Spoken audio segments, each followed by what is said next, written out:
No, heirs. Hello, everybody. This is the first time, and I'm so proud of you guys. Logan, if at some point you watch this, I got mine. I just got broken right before we came on to stream. So, welcome to the Initiative Order, and welcome to our series finale of Agents of Dune. I'm so grateful to have gotten to play with you guys. You have all been amazing. Modifius's game is awesome. This pack, it's a whole box. It comes with all kinds of stuff, is awesome. I highly recommend it. Super easy to just pick up, learn to play, even if you have no experience with 2D20 systems, let alone Dune. It has lots of handouts and everything that is super helpful. And if you want to run it with your players, the best part is we haven't even covered everything on this stream, so you can run it even if your players have watched it.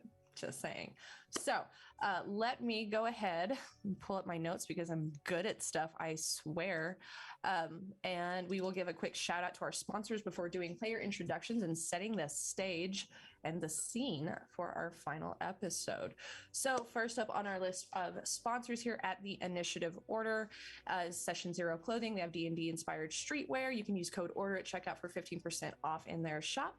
We have Norse Foundry. They are artists and dice makers, among other things, in their shop. And again, TIO15 at checkout in their shop for 15% off. We have Mithril Armory. They are the creators of the Insane Tabletop tiles and of course the 1020 foldable dice puzzle that whoops my ass famously, but again, I thoroughly recommend somebody else do it, and please show me how it's done. You can use code initiative and checkout with them and get 10% off in their shop. In less than a month, I will have a shop update at Umbral Oculus Dice. That is UO_dice on the Instagram, and you can use code initiative at checkout in my shop for 10% off of a full set. But with that, we are also proud sponsors and ambassadors for Jasper's Game Day. That is a thing that we do here at the Initiative Order as well. And of course, subs, bits, all those things go to support the Initiative Order and our initiatives that we get behind as a community and a protective and safe space for everyone pushing the initiative of change and progress and acceptance. So that's the thing that we do. And with that, let's go ahead and jump into player introductions. Who are you? Who you playing? Let's go ahead and start with Tracie. Hello, everybody. I'm Tracie. I also go by Miss Magitech on the internet, and I am playing Shizu Nagara, the eldest child of House Nagara. Now, potentially, the ruler of House Nagara. We'll find out what happens based on last episode. So I'm martial trained, very much. She's like a duelist. She's very focused and ambitious, I feel. And so we'll see what happens to Shizu in this final episode and what happens to the house. I'm looking forward to it. Sherrick. Hello, everybody. This is your favorite bird on the internet. You can call me Sherrick or a Black Sparrow. I do all sorts of entertainment-based things here on the internet, and I'm playing Alice Dominica, the cousin to Jiro and Shizu, and their local Bene Gesserit. And yeah, I'm real excited to see what this potentially means for Alice and her family now. It's intense. Nate. And your famously just really good rolls, which were better last time. It's true. It's all true. Hello there, everyone. My name is Nate Bushman. I'm a photographer, writer, GM, and yeah, I play Zafir Kallas, who is the sword master for the house, sword uncle to all of these wonderful people.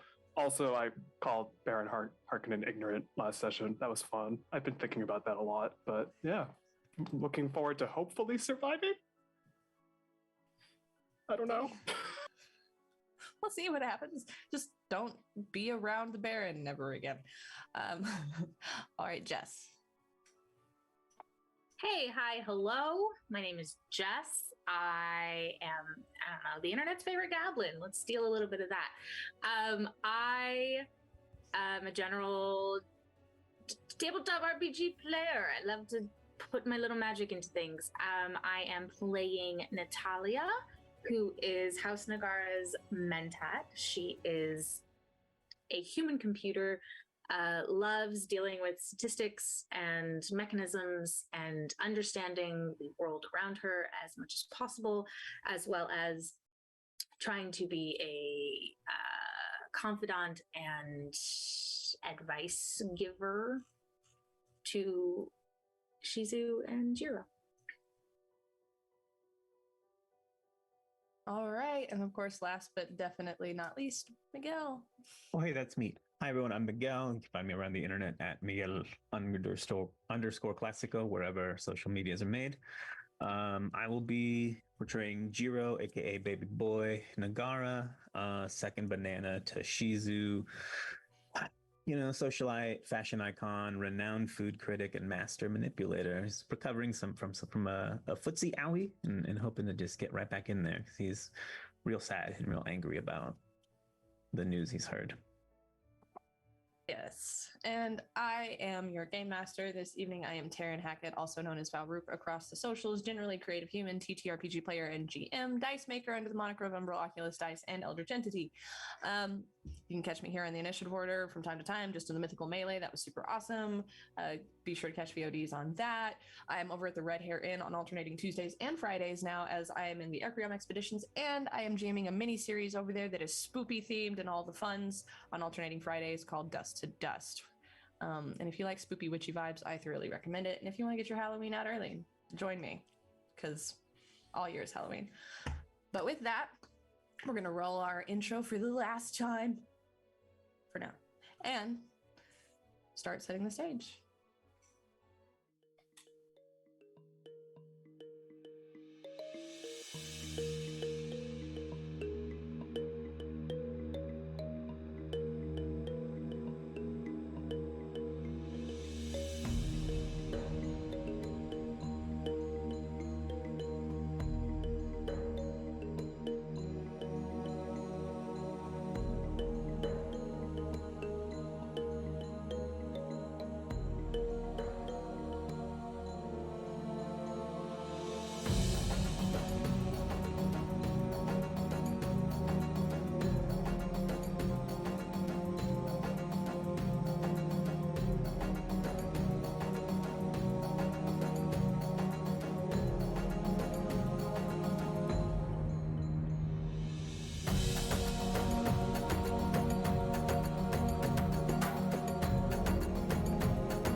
They win.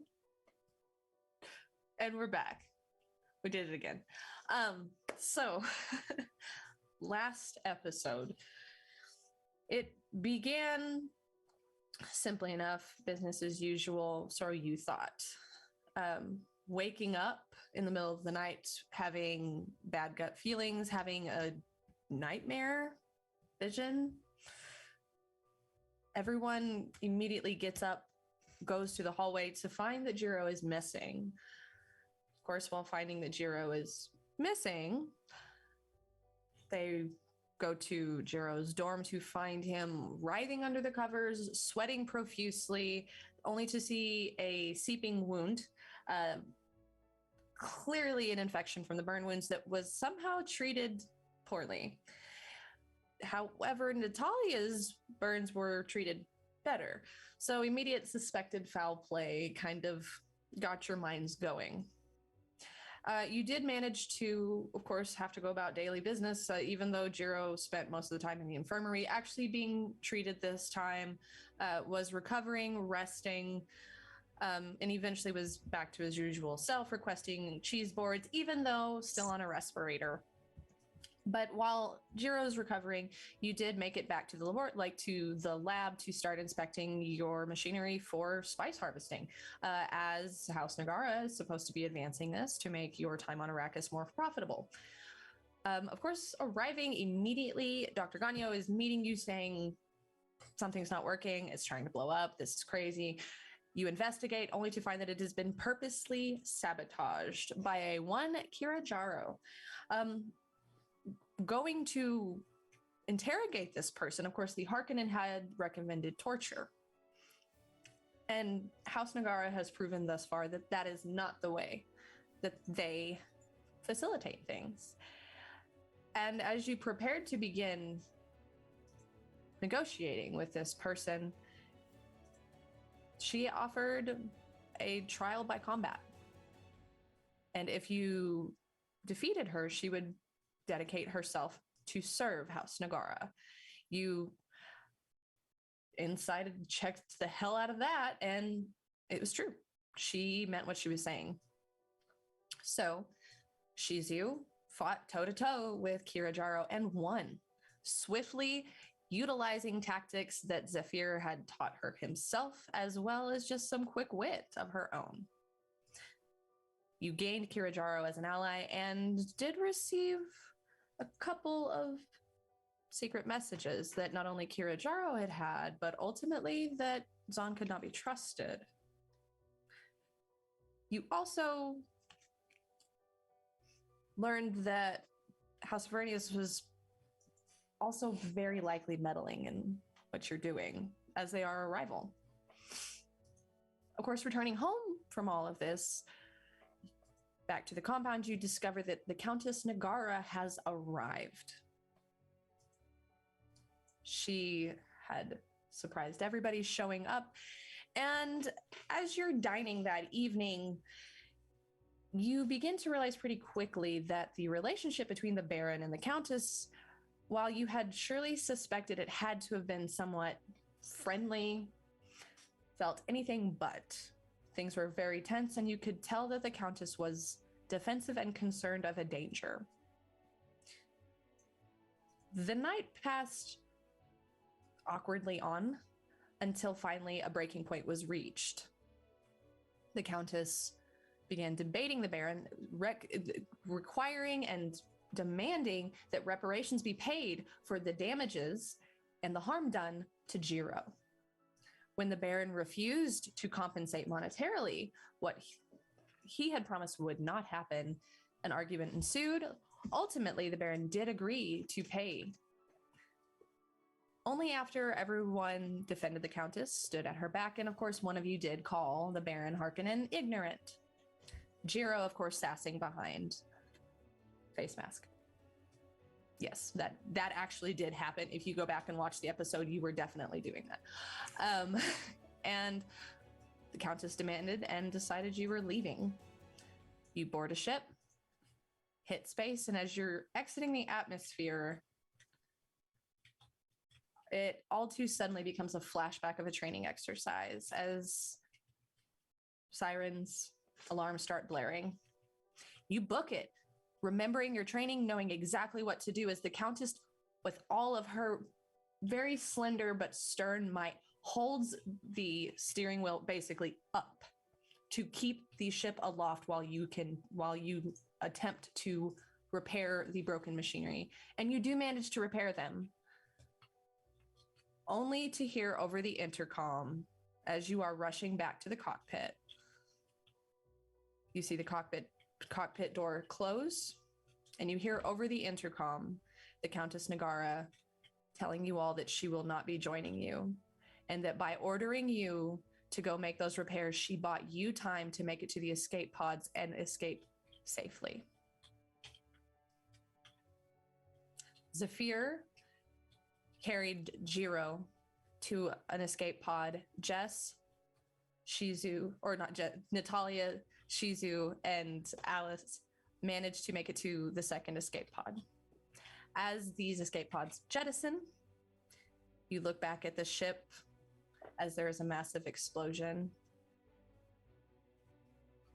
And in that moment, it is silence. There is a ringing in your ears as nothing but debris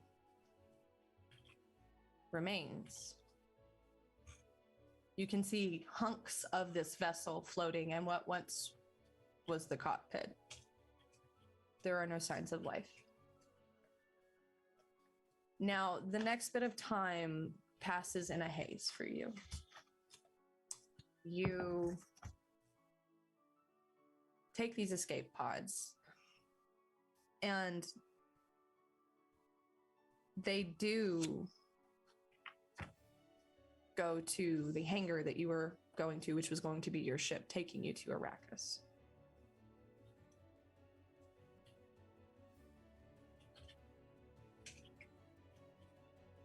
As you return, it is not long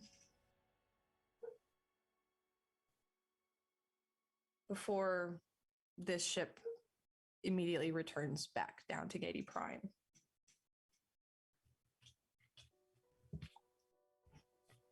If only for gathering rubble and what's left of the ship. This hours, you're silent. There are people rushing around you. You hear nothing. As the reality of your situation sinks in,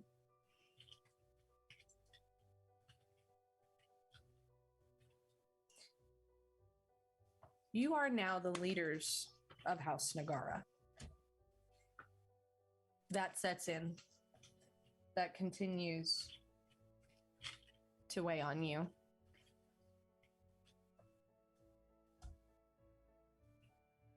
Eventually, this hangar that you arrive at takes flight again within the same day.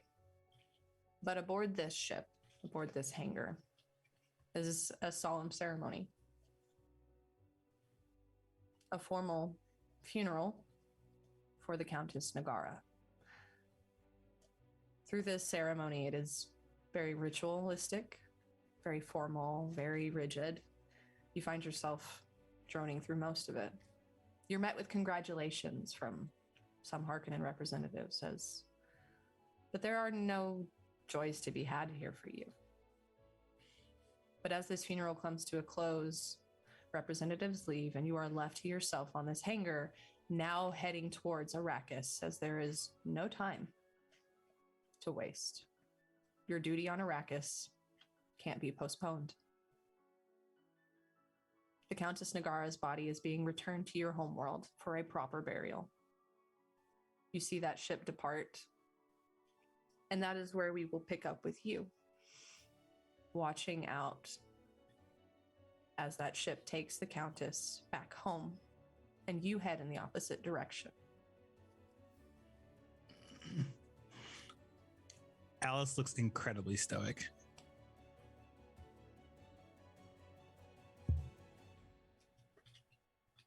I think we all do. Yeah, I was going to say same. She's just trying to conceal that she's still pretty sad.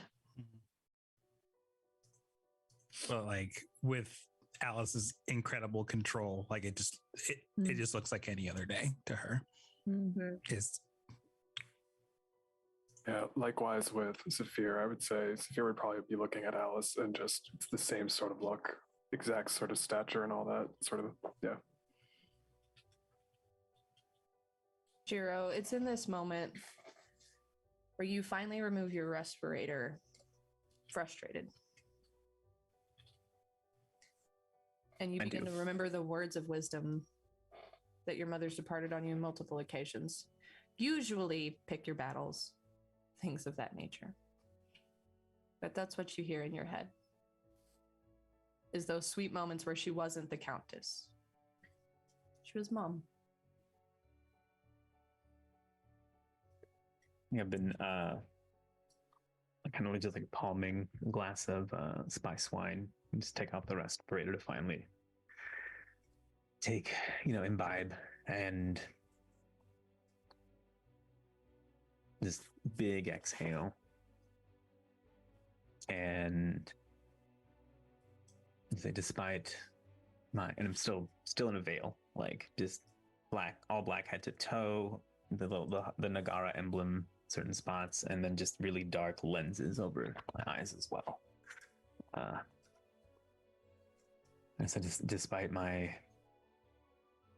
limited, or my my recovery, my frailty right now, my dedication to our house has never been stronger. Sister, I am at your disposal. I served Mother as a counselor, as an advisor, and I hope that I can continue to serve you in this way. Shizu tilts her head up and looks at her brother, and she nods. Thank you, brother. And I kind of like let out another sigh, or another, just kind of like take a big inhale. Maybe it's the opposite, right? I have some news to disclose. I had hoped to wait until we had arrived at Arrakis and maybe had a little more information myself, but I, on our time in Getty Prime, may have obtained some files that imply that House Harkonnen has a store of spice in Arrakis unknown to the Emperor or anyone else. If we were able to find this secret store and prove to the Emperor that they've been not only lying, but hiding and stealing from him, it would go a long way to strike a blow against them. Most definitely. That is good information. Good work, brother. Well, finding that is not going to be easy, as if they've been keeping it a secret, knowing the Harkonnens, it won't be easy to find, but I agree. We should make this a priority to see if we can find that. It is helpful that we do have somebody of the Bene Gesserit who is quite skillful in finding out secrets, however deep and dark they may be. This is true. Alice was kind of just doing like a slow kind of like pace in front of like a nearby, like just clearing to stay out of the way. And when that is mentioned, she stops walking.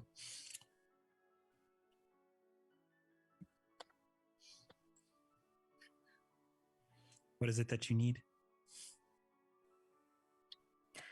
Perhaps once we get to Arrakis, we can look more into this. Or you can, Alice. Take the lead. Well, why wait? And she starts walking away.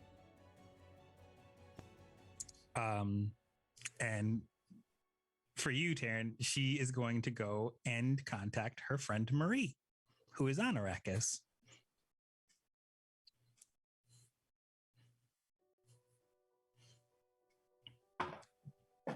I actually have to get my hand out.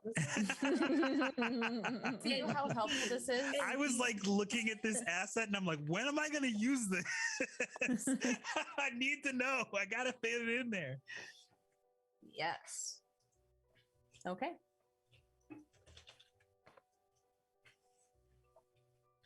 As you make contact, I'm assuming, are you using your Bene Gesserit? That's the plan. As you are isolated and you begin focusing inward, at this point,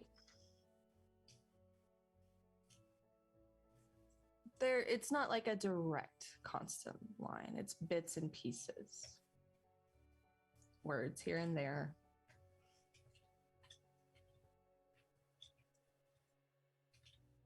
But Okay. You manage to get across a point as you kind of manifest this.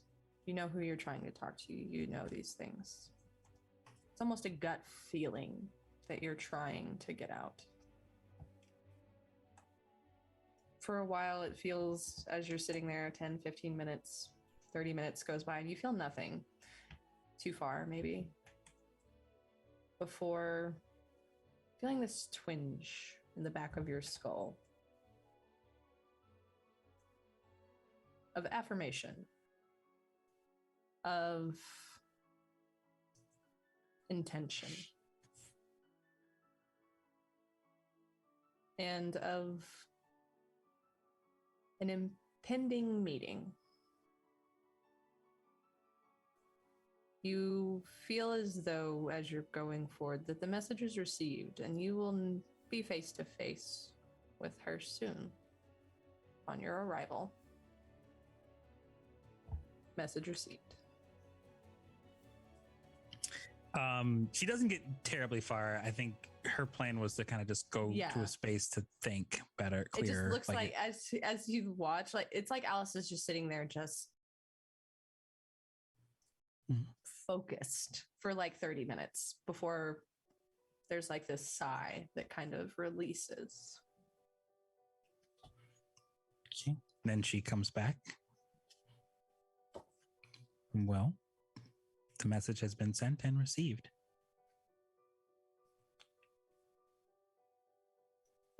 Time passes.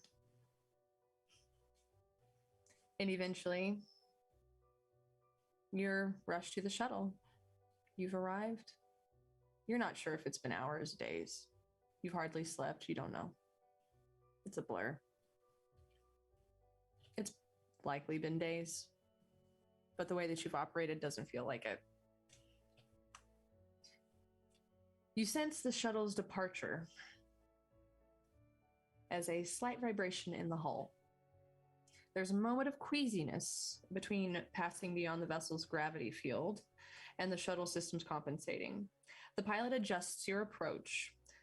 Beginning his craft out of the Highliner's shadow, you begin to depart the larger vessel that you were on. Canopus flares in the viewpoints before the window glass polarizes, and you can now see clearly. And then you see it. Arrakis before you. A formidable sight, unlike anything you've seen, and very unlike home. A drab sphere capped by dirty residual ice, striated with gray irregularities of mountains. It's patched with fields of salt everywhere. There are the expanses of amber desert that give the planet its nickname, Dune. Wealth has never looked so desolate to you. Across the shuttle's aisle is Captain Taris Nicola, the squat commander of your Harkonnen bodyguard, provided, of course, by the Baron Harkonnen, who is eyeing Zafir. Of course, Zahn is aboard, and of course sits beside him, just smiling as you approach. In this moment, you are given time to talk intentions, or if you have any questions about Arrakis, you may ask it now. You may not have questions for Zahn either. That it is Zahn you would be talking to. So you may also not have questions. Yes, being the human computer, would I know like any sort of statistics about Arrakis recently or anything along those lines? I will say this. One, you've heard that there has been tension between the Fromen and the Harkonnens. You have heard stories and whispers, of course all of you have, while in your time on Gady Prime, that the Fromen have been attacking the spice harvesters. You've heard that obviously Chum's goal is to increase spice harvest as it is being disrupted right by the Fromen right now. And some of the equipment may be in poor repair down there. Those are things that you know thus far as anything you would have heard on Gady Prime. And I mean, you know the generalities of Dune. You know the Fromen are the native to that planet that, and of course, knowing how the Harkonnens have handled their own people, you don't have a good feeling about how they've been treating them.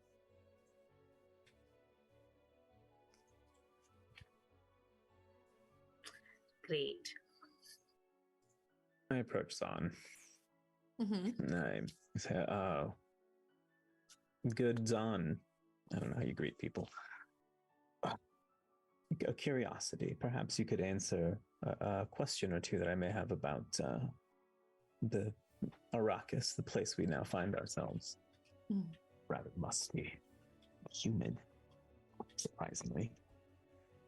I hear problems with the Fremen are something of a constant out here, and I just wonder who might be your point of contact, your liaison, your ambassador to their people. We may have a word with them.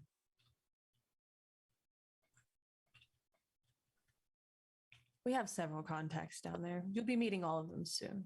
Indeed. I expect the CHOAM delegates will be with you not too long after your arrival.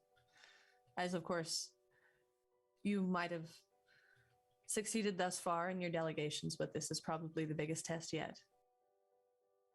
And the shuttle kind of shudders in this moment as you're beginning to enter. Mm-hmm. And you can see Zahn kind of like wince a little bit, like almost in disgust. Even the air is unkind here. So Right back at you, bud. I would also walk up to Zahn and just say, so I have heard tales that the Fremen have given you a little bit of trouble while you watched over Arrakis. I've heard they're quite formidable. still,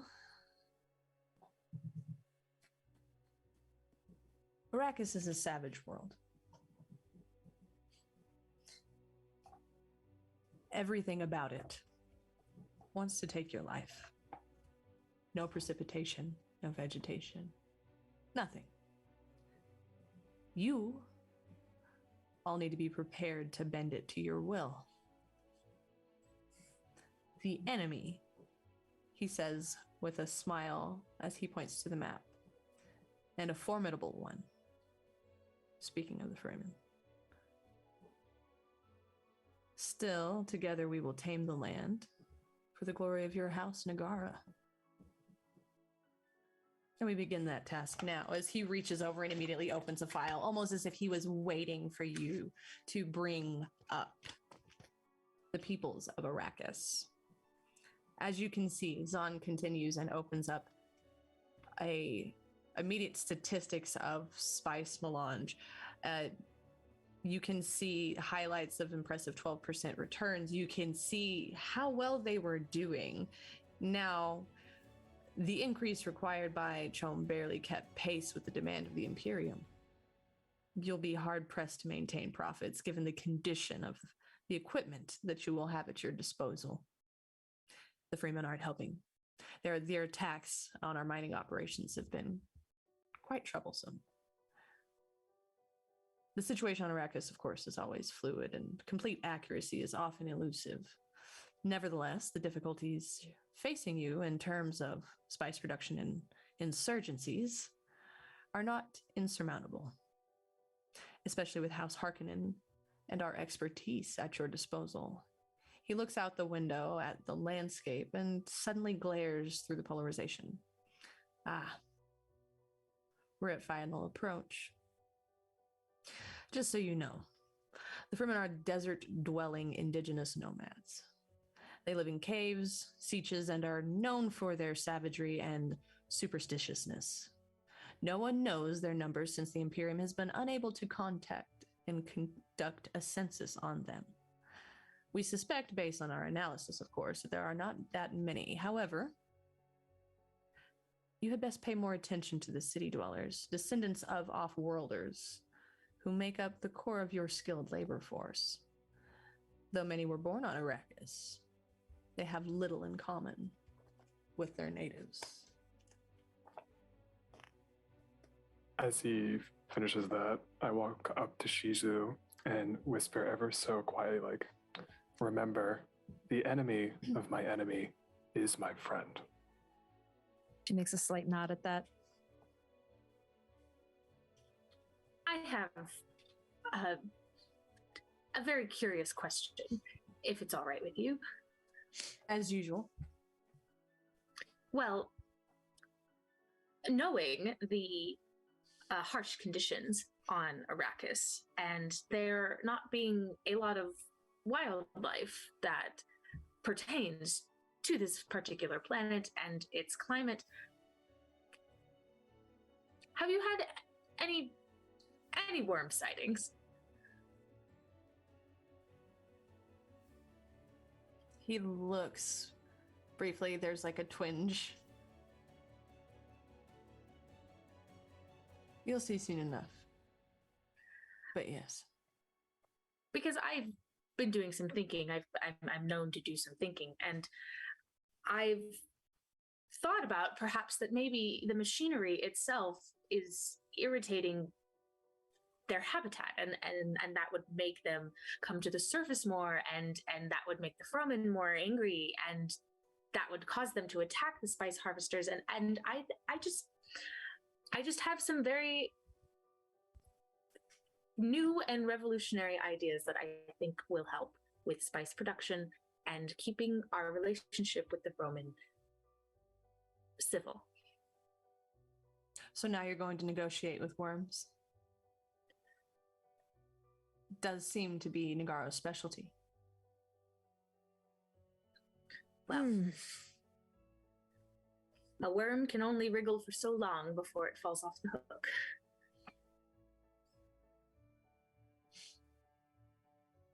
The shuttle rocks just a bit, and you can see again just... It seems the only time you've ever seen him shudder at anything. But as you turn to your viewports, the shuttle descends through a gap in the shield wall, the raw mountain range that protects the region from the worst of Arrakis's Coriolis storms. Ahead in the shadow of Rimwall West is Arrakeen, the planet's oldest settlement, former seat of planetary government, and your new home. The shuttle decelerates, its engines whine as it descends, landing without a jolt. The door lock rotates, seals retract, and the airlock swings wide. A blast of furnace heat floods your compartment. Nicola leads his men out, leaving Zahn to signal that it's all clear. As you step out onto the landing field, sunlight bright, sharp as a blade, dazzles you for a moment. The world is washed in light, as it has not been for weeks. The emblema of the infinity badge of the bracelet at his wrist identifies him as a Spring Guild representative as this man in a gray uniform approaches. He is accompanied by someone you recognize, Raj Varys, a major in the Nagara household. He was also the Countess's most trusted officer. A detachment of 8 Nagara household guards flank him and the guildsman that he is accompanied by. As the entourage approaches, Nicola's men take up defensive position. Zahn slides between them and explains, the guildsman is Ashampera, former Spacing Guild envoy to Arrakis. Appointment by the Emperor as judge of change and arbiter of operations, overseeing the withdrawal of House Harkonnen, as there is like this kind of me on Zahn's face as he says withdrawal. His appointment was required by the Landsrat under pressure from the Spacing Guild. His role is to ensure a smooth transition from House Harkonnen to House Nagara, as he kind of waves his hand over. Pero is a slightly bronzed man, very clean cut, clean beard. And you are standing before him. I turned to... Go ahead and do me a quick favor before we begin this part. Go ahead and everybody make a communicate test. Difficulty of 3.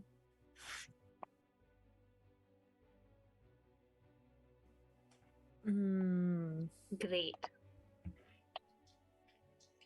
That good? Is there any momentum in the pool? You do currently have 3 momentum. Just checking. I have a focus in diplomacy. In case that applies here. It does. That's a difficulty of 2 for you.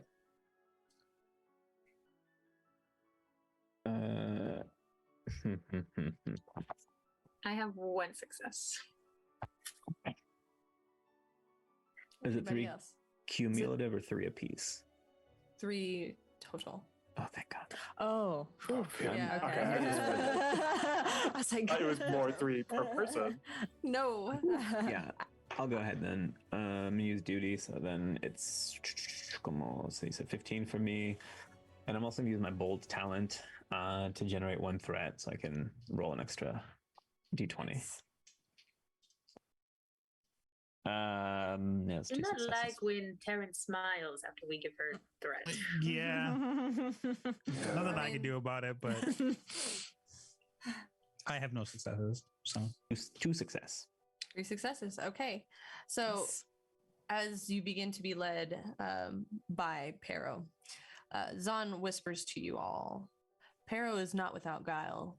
He heads a guild-blocked intelligence network on Arrakis and cannot be trusted. God damn Is But what he's can telling you. it. He's like whispering close or whatever. Or is he just saying this right in front of Pero? So he's whispering like. Okay. That's why you had to make the test to see if you actually heard it. Can we say anything back, or would that be too obvious? I think you can make that call because there are a lot of eyes on you right now. Mm-hmm.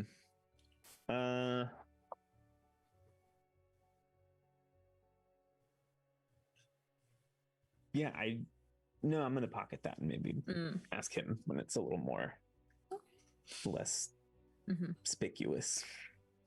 As you begin to kind of make your way through the compound, looking there, you can see there's a very loud kind of thropter sound as you look over, and there's this dragonfly looking flying vessel landing off in the distance. You can see someone coming up and muttering something to Pero and to the guard before them nodding.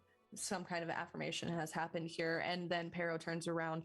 Welcome to Arrakis. As judge of change, I will be quartered in Arakine's residence, now the seat of House Nagara. I do wish to communicate my deepest condolences, as this is not the most pleasant way to take leadership, and I understand that.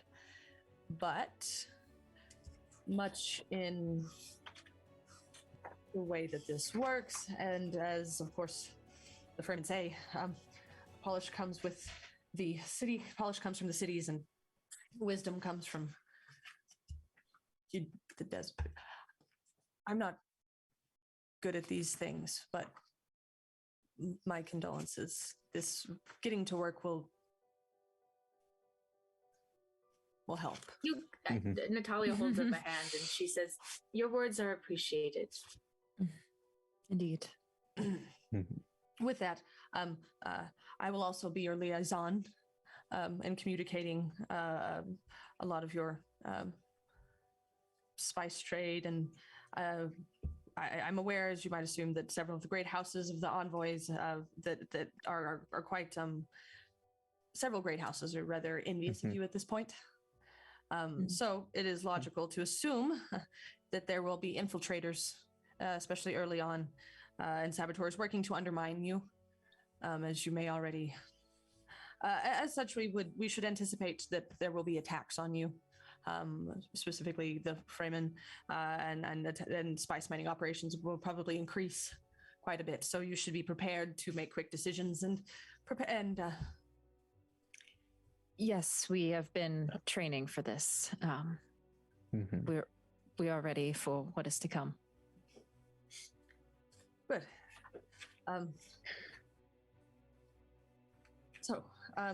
With that, after the exchange, Pero leads you to a convoy of ground vehicles.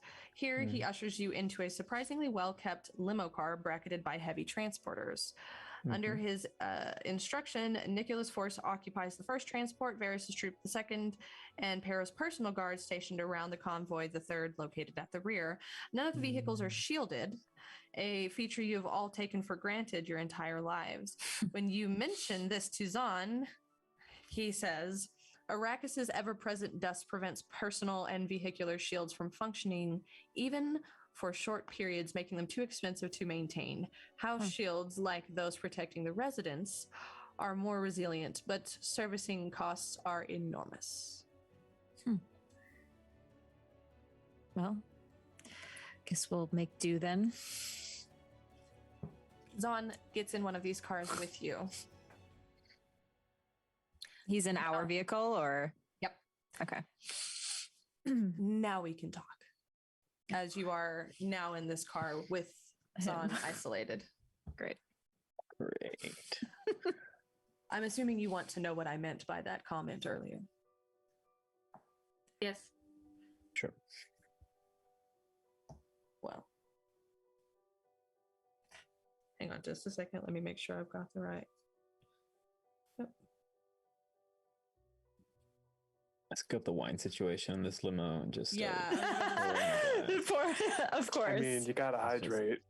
Yeah, on this planet that probably dehydrates you very Never mind. quickly. Retcon, Zahn does not get in your car. You're good. Oh, Even okay. better. Oh, I just eye the wine. I'm like, they say there's no water here, so this is just conservation, you know. Yeah. Naturally. Mhm. So let me make sure that I'm going, because I'm switching some things up. This is fun. So we're going to do this.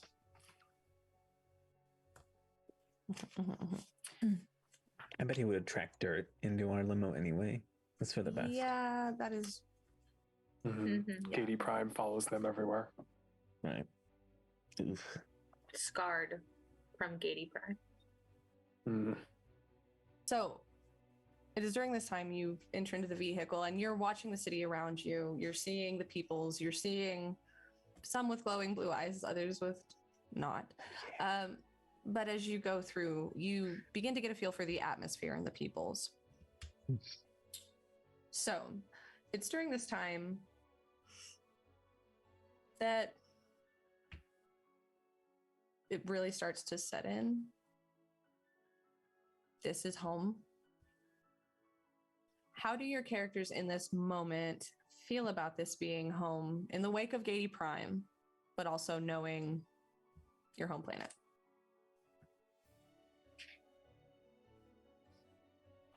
I feel like Shizu is just like, this is it. Like, this is the place that everybody needs. This is where the production that basically makes the world go round, the universe go round. Like, this is the place. And she's kind of like, at first, like underwhelmed, but then she's, I guess, as they're moving through the vehicle, kind of taking that in and kind of trying to let that sink in. But at first, it's like, this is really it. This is the place. I think Jiro has really been affected by the death of the Countess, his mother. It's really like zeroed him in, you know, focused him on his duty. So he's really just looking out the windows, taking in the people, observing their movement, you know, how they interact with each other, just trying to get the rhythm of the people of the city. He's already has wheels turning in his head about how he can infiltrate them and have little eyes and ears everywhere, because he knows that's what he's going to need to be useful to his house. Natalia recalls the color green. And it is desperately missing the vegetation. She feels relief to be off of the atmosphere that was Gady Prime, but that's not to say that the one of Dune is any more forgiving. And she's watching more of everyone in the vehicle, watching what they're paying attention to and taking her mental notes of the things that she can tell are shifting within them a little bit. Like when Jiro is trying to watch these other people, she notices that that's his special interest, and just recalling everything she knows in her computer brain, as well as the teeming curiosity of her intellectual side, that there have been worm sightings, and she's very interested in what that possibility holds. Zafir hates sand. It's difficult to maneuver in if combat breaks out. That said, I think his main thought is actually he's looking at Shizu and Jiro very, very intently, and that the Countess is not here. So if I'm to be protecting anyone, or at least providing more tutelage on how to protect yourself, I'm looking at both of you. Because I'm looking at both of you, realizing like you are now the biggest target on this planet. And no matter what, I will be your shadow, whether you see me or not, because that is my role and that is my goal while we are here, is to make sure your safety is paramount.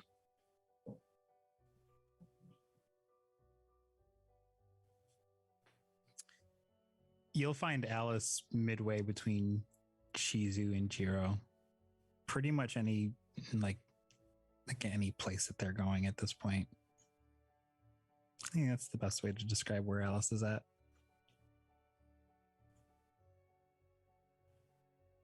So the vehicle eventually stops, and you can hear the thrumming of a thopter. But as you're getting out, Dr. Gagno approaches you quickly as you recognize her. You can see there's fatigue on her face as she's been busy at work already. She passes you these dark shapes in plastic film. These are for you. Still suits. As you are suited up in your still suits. They want to take you out to one of the operations so that you can see how they function and see what issues we've been having and see if you have any ideas for improvement.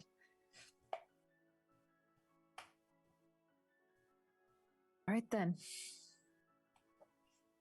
Let's suit up. I'm supposed to wear this. Yes. It's the only way to survive. Yes. I put it on. I understand that it is not of your fashion choice, but statistically speaking, this will keep you alive longer. Yeah. No, I put it on. I look at one of my attendants and I go, give me one of these. Take it in and just start churning those some modifications, a little flare in your head, and we'll see about this when we return. Get the tailor. So minutes later, you are suited and standing on the platform. Beside you, the ornithopter is a dragonfly-shaped flyer made of burnished metal and glittering metal glass. Inside a spacious cabin where you can take your seats, there is a Cirilla, who is a representative and companion of Zahn, is aboard with you. She is a tough-looking woman who introduces herself as, of course, one of their most experienced sandmasters. With a clash of wings, the Thropter lurches upwards, swinging over the shield wall and out across the desert beyond the rim wall west. The horizon is the soft edge of an infinity of sand as you're going through the air. A column of dust smudges the sky. Spice Harvester, says Cirilla. We're about half an hour away. Is there anything you want to know about spice harvesting?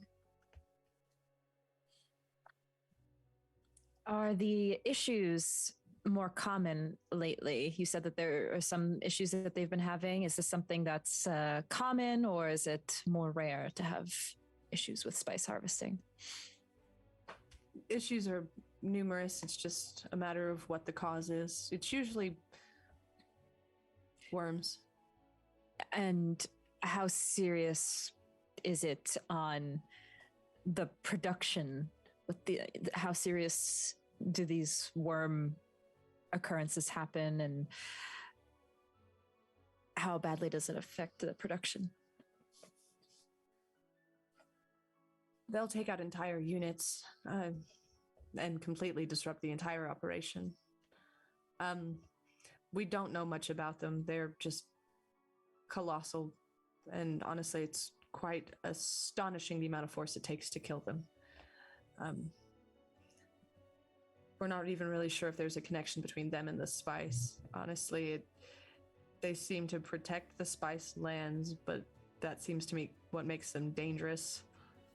However, there's suggestions that the vibration is what attracts them. Yes, that is precisely what it is. Mentat. Just Yes, like it's like a thought that she says openly. Yes, the vibrations from not only the spice harvesters, but correct the machines and all of their issues and things popping up, causing erratic vibrations in the sand would cause to attract sandworms to exactly where the harvest is happening. We plan to try to minimize those vibrations as much as possible. That's good. We usually only have about 30 minutes or so after any of our warning signs go off.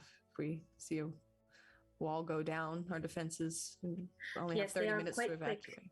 Yeah. And quite massive, as you have stated. I watch for the worm sign. Yes. I look at everyone in the group and I want to say, do not ever estimate what a worm attack could entail.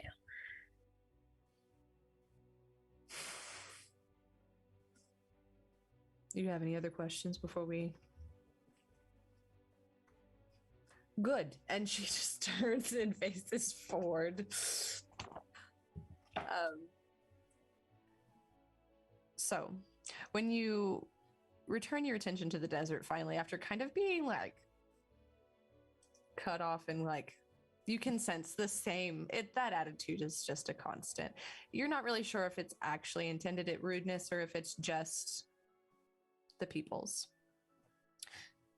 But the dust cloud has grown now from a smudge to a massive cloud. At its base is the Harvester Factory.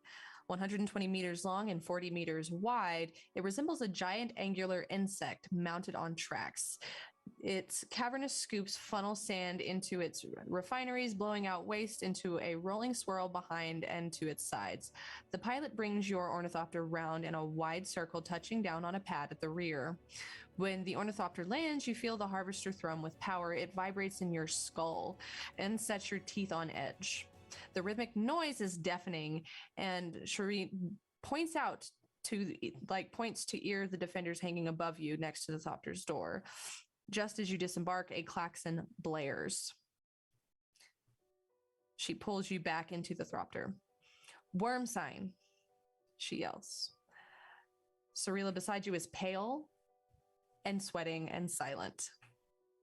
You climb aboard the thopter as you see a massive carryall flying towards the harvester, ready to lift it to safety, but suddenly a great gash of flame opens in its side as a surface-to-air missile strikes its immense drive section. You see a thin trail of smoke leading from a nearby scalloped ridge of dunes. The carryall spirals down to the sand with a sickening thud, followed by an explosion. Someone has intentionally taken down the carryall. Natalia's like up on the glass, like so enthralled and absolutely taking all mental notes of what this protocol is happening right now. Everybody needs to make a discipline test with a difficulty of 2. Oh boy. What statement?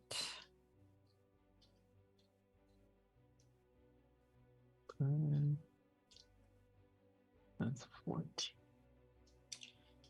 I think I'll go truth on this one. I I got Thinking the 2 same thing. successes. 9. Thinking truth as well. Yeah. I feel like it's keenly watching battle tactics happen, and I'm just That's- it's the same thing. Natalia just did like, oh my god, this is awesome. Yeah, I'm literally like, oh. And I like running through her head right now is like they're sacrificing for the worms. Mhm. Success. 0 for me. I got a 1 and a 20. Oh. Oh no. The great equalizer. Yeah. Mhm. As all things should be balanced. Yep. How do I get a critical success and a critical fail? Well, by giving me threat. That's how. I have never given you that. Hold on a You second. did now. You did just now. The 1 and the 20. There's a first time for everything. So, with that, you now notice the worm has turned towards the carry-all crash site. Like you can see the sand shifting, but there is nothing you can do for the crew from the distance, even if there were survivors. You have time to escape, but the harvester will undoubtedly be the worm's next target, and there is nothing you can do to stop that, but maybe there is something you can do for the crew. You have a choice, House Nagara. Mhm. Do you leave now, or do you attempt to save some of the crew?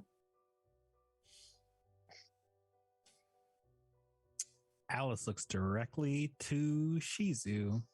If you do this, I will tell you it's a discipline test with one character leading the way and everybody else assisting. Mhm. And after that, if you succeed, you will have to spend, of course, momentum to save people. The day. Yeah. If you choose to do so. Do we have momentum? You have 3 momentum. Okay. Oh. Okay, that's pretty good. Well, House Nagara has been pretty Each momentum will save 4 people. okay. And how many are there total? Like if we used You all of have our no mom- idea. You Okay. have 3 Oh, momentum. okay. You have no idea how many people Got it. there are. Okay, I see. Just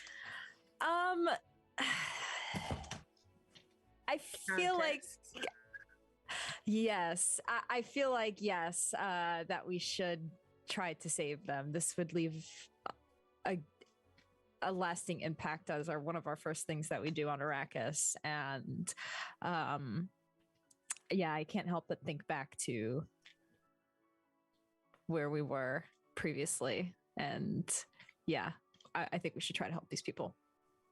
okay. Then I will need a discipline test from you, then Shizu, with everybody else rolling 1d20 to assist. All right, discipline. What should be the drive here?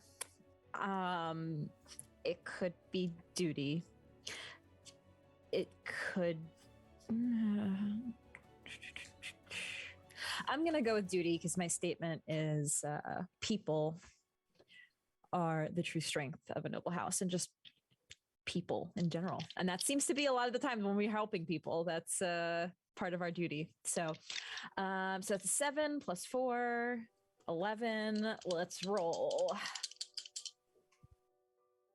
Oh, I rolled a 12 and a 15. Not good. Not good. So that is That's Did you no roll 2D? success. did you roll 2d20? I Just rolled the two, one. 2 and it was yeah, I rolled 2d20 and rolled a 12 and a 15. So the target Anybody was else? 11. Oh, I got an 11. Okay. anybody else? I got a 15. I got a I got a 1. Oh, I went on the die. Yeah. Nice. That's at All least right. one Rolled another one. person saved, I would Our say. Betty Jesuit coming to the rescue. Yeah, seriously. Okay, so how many momentum are we spending? All of them.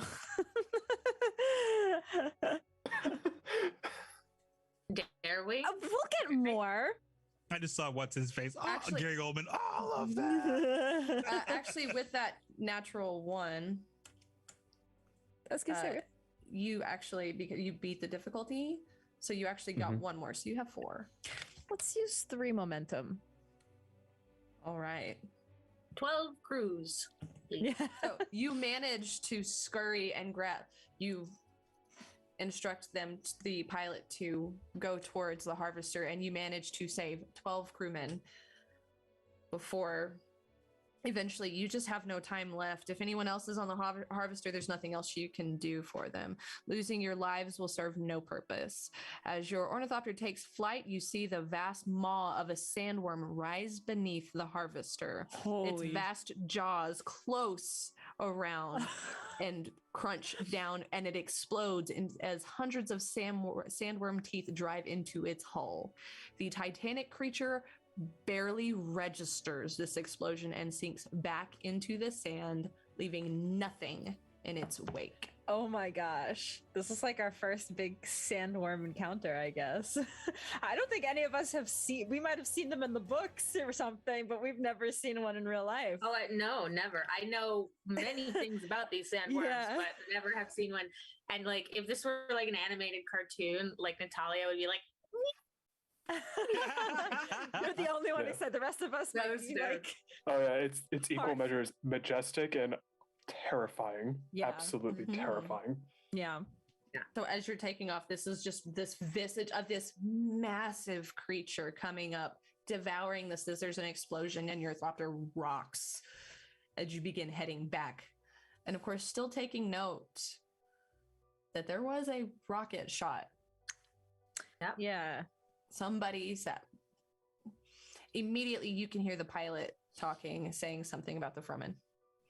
Immediately, the assumption is there that they were the ones attacking.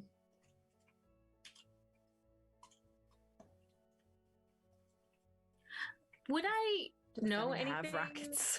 Would I know? They have extensive. They have a decent artillery. It's not that extensive, but I mean, they get their hands on. Okay. And then my next mentat question is: do I know if they like worship these worms and they like would want sacrifices for these worms, or? So if you ask, you don't know that off of the top of your head, but if you ask, Sarila will turn to you. Mm-hmm. We don't know of any connection between them and the worms. What sort of diplomatic relations do you have with the Fremen?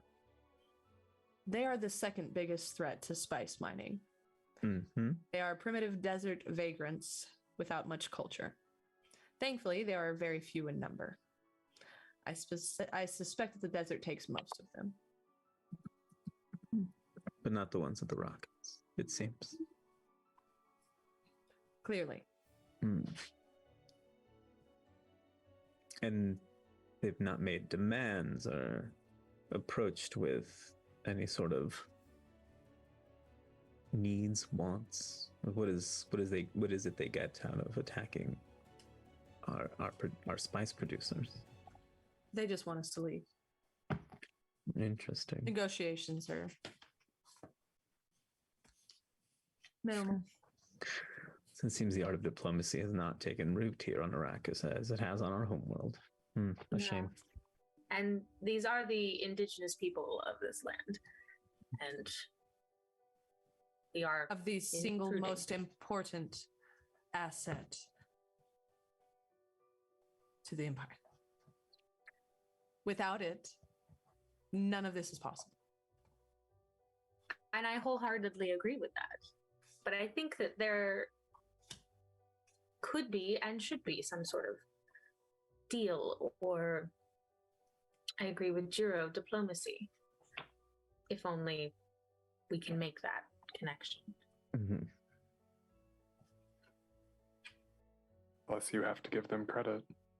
They are formidable. They know exactly where to hit.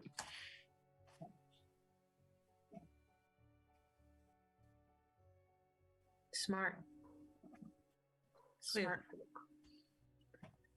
So, at that point, Sarila, there is some of the same feeling, that little bit of disdain that you get from Zahn, you also get off of Sarila. But you are now returned to the Residence's Operations Center, where you originally departed, completely humbled by what you've seen. Immediately, Serena gets out and is recovered enough to start barking orders, and I promise we will find the Fremen that dare to interfere. On this I swear, as turns and walks.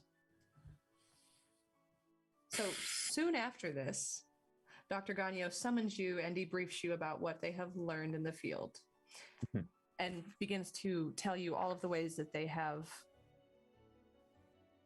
come up with new ideas on ways to improve the machinery in lots of the ways that you've already suggested. And after looking at what they have now and what you had previously repaired and fixed, you can already see that the improvements are on their way. So, that evening,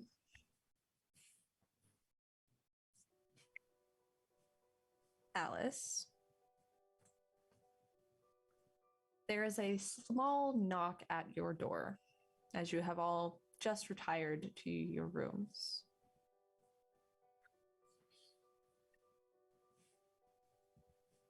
I think Alice would know exactly what that small knock is and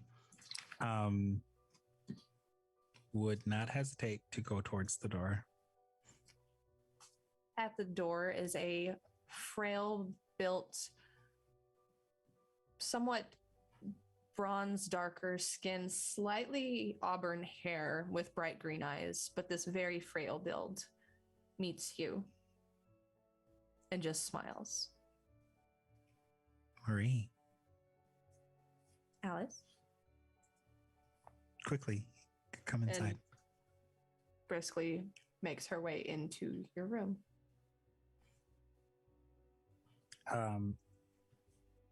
Alice would show about as much affection as she can muster, which is a slightly deep bow in Alice's direction, or in Murray's direction, rather. I have some intel for you. It is, as always, very appreciated. What can you tell us? Word has gotten around to certain peoples that Nagara prefers diplomacy to barbaric methods. Alice looks directly towards Shizu on that, as if like, is that good? Shizu nods. There may be somebody in the town that may want to speak with you. Myself? You as a whole. I see.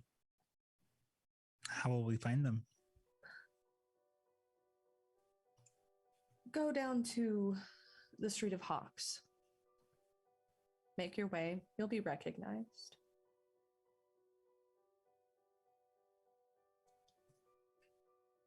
And it is in this moment I'm going to ask you all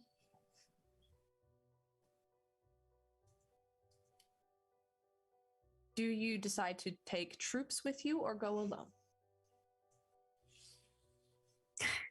This is a more diplomatic situation. I think we should go alone. Might be risky, but that's what Shizu would suggest. How many can we take without raising suspicion? Like 2? Just put hoodies on them or something. I feel like troops would be raising escalation and would probably scare anyone we walk by. So, as Shizu said, less numbers the better. It's my opinion.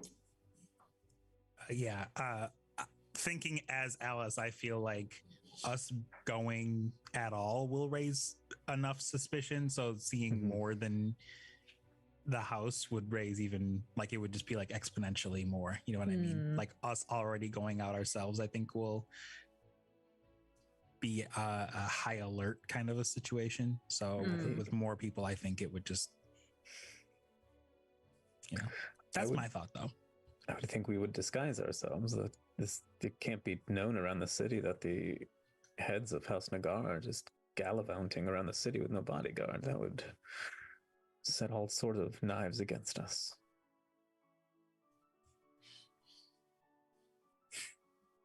I don't protect think you it would as be best as unreasonable possible. to bring a few. Fake mustache. If we feel that we want the protection, I would say bring 2 at most. I would agree, perhaps some sort of concealment would help. So if we want to bring 2 along, and if we feel it might, at any point, we could always send them back if we feel like we need to be a bit more conspicuous.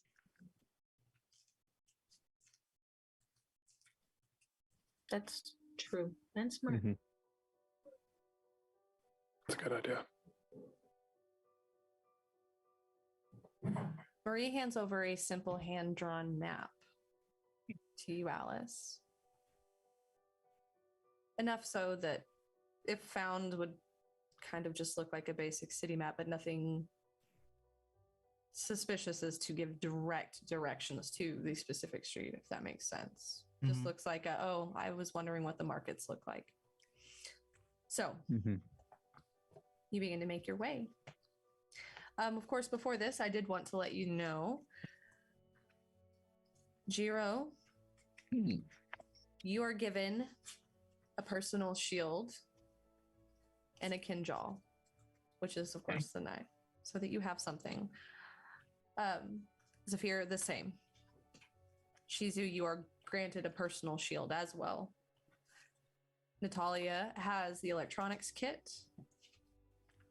And Alice is holding all the receipts of the Mimic films, as well as a personal shield. Same for Natalia. You have protection, but not necessarily a... Alice prefers armed combat anyway, so she probably wouldn't. Yeah. So, the Street of Hawks is narrow and shadowy. Fixed glow globes illuminate several doorways, including one with a door the color of old blood. So, no troops were brought? I think we're going to bring 2 2. and try to conceal them so they don't just look like... Specifically 2. Had to confirm. Yes. So, as you're walking, you hear... The wise know when to walk alone.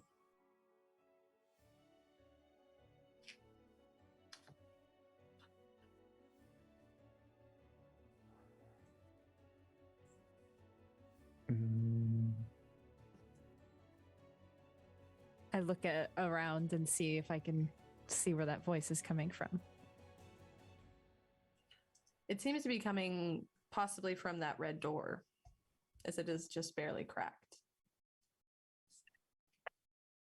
You take this to mean that they want you to leave your guard. All right. Sure, we'll leave them Do you right order outside them the to stay? door. Yeah, I was going to say, we'll command them to just, I guess, stay outside, maybe not linger around this area, maybe patrol so it's not too obvious. As you do that, you hear, "Come in, Nagara. We have much to discuss." When you enter into this house, you are met with a group of 6 Fremen. Oh boy. So, the Fremen leader steps forward. "I am Musa." There is before you dark-skinned, white hair, glowing blue eyes, scars across his face. "I am the Naib of Steech, or of Siege. My people have suffered long under the Harkonnen. We will neither suffer you nor under you, Nagara. Here we can start a war, Thank you. or we can stop one. Yes, please.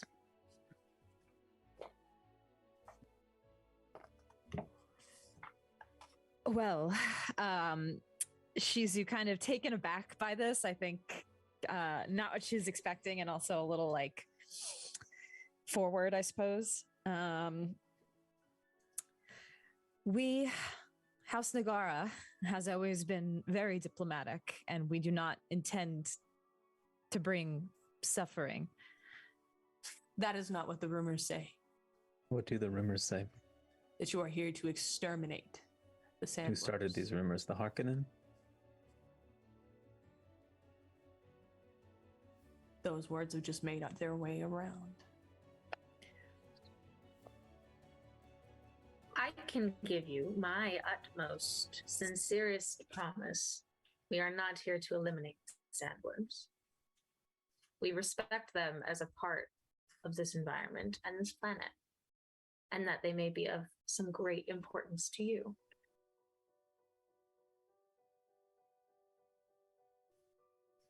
Yes, we don't intend on exterminating anything or anyone. Have you heard other rumors about House Nagara?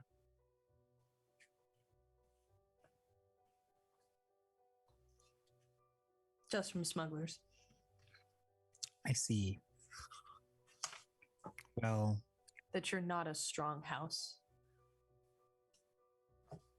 well, certainly you will hear all sorts of negative things about House Nagara from others that are not in House Nagara, but you have the entirety of the house in front of you. So what is it that you would like to know?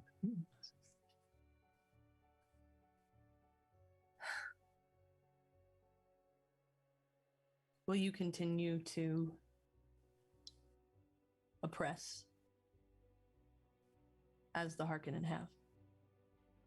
Make no mistake, we are not unwilling to take your water, to spill your blood, if you do not understand our meaning. We have received weapons that make this easier. But war wastes water. A lasting peace between us and Nagara benefits us all. But there is always a cost to peace.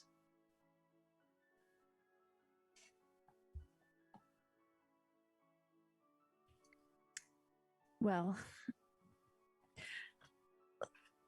we have spent the last several weeks, months at Gady Prime, the Harkonnen planet, and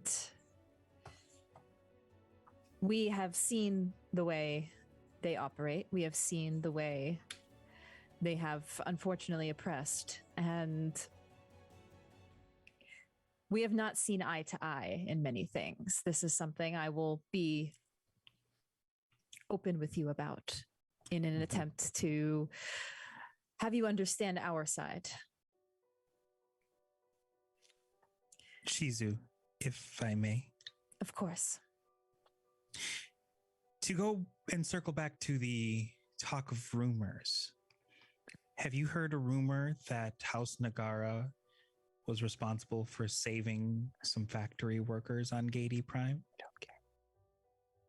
Have you heard a rumor that when faced with sabotage, a prisoner was given the right to combat and not executed, but willingly folded into House Nagara with open arms? Have you heard a rumor that a very recent sandworm attack occurred and House Nagara was responsible for saving what crew they were able to? Have you heard a rumor that when Keep going, Alice. pressed Go do it. to leave our guards behind, we did so with very little hesitation We come here to know what it is you ask of us because we do not see, as Shizu eloquently placed it, we do not see the things in the path the same way the Harkonnen do, and they are, as I'm sure you will can probably guess, very displeased by that. And so House Nagara may appear weak in the eyes of someone aligned to Harkonnen, but we find our strength in other ways. Now I need you through that series of of communication. I'm going to need you as a group. Yes, so each player may only make one test or assist once. At least 3 of you will need to make the test, but you will be making a communicate test. And I will tell you that the difficulty is reduced based upon your approach. So, this is just a general communicate test that it is the number of successes you make as a whole, not individually. So, who will be making our first communicate test? Actually, first communicate, let's go ahead and go with Natalia, as Natalia was doing the environmentalist blurb. Absolutely. Communicate and anybody assisting? It was the truth. Anybody assist? 14. Can I assist and roll also? Or You have to do either or. Okay.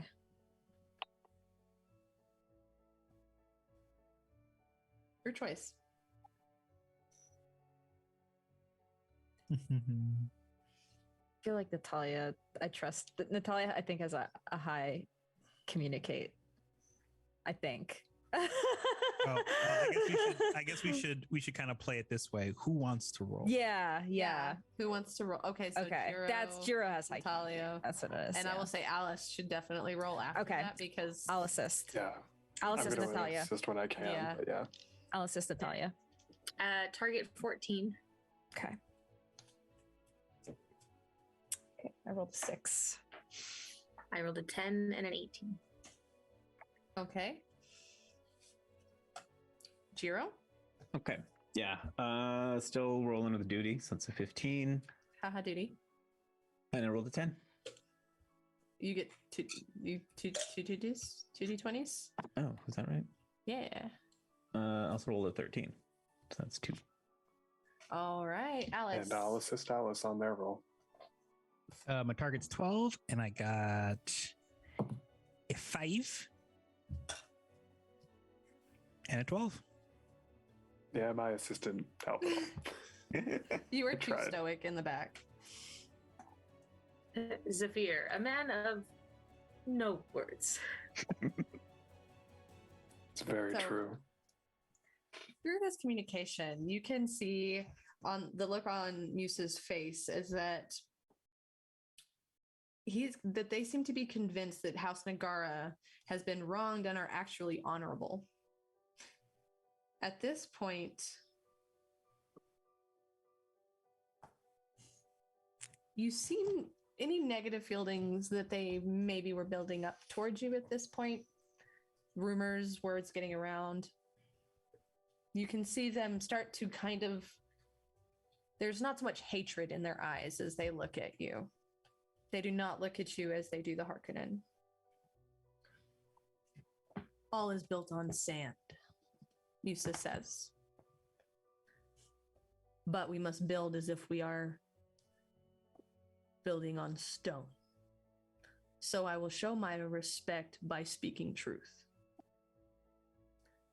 The missile attack on your carryall was not our doing.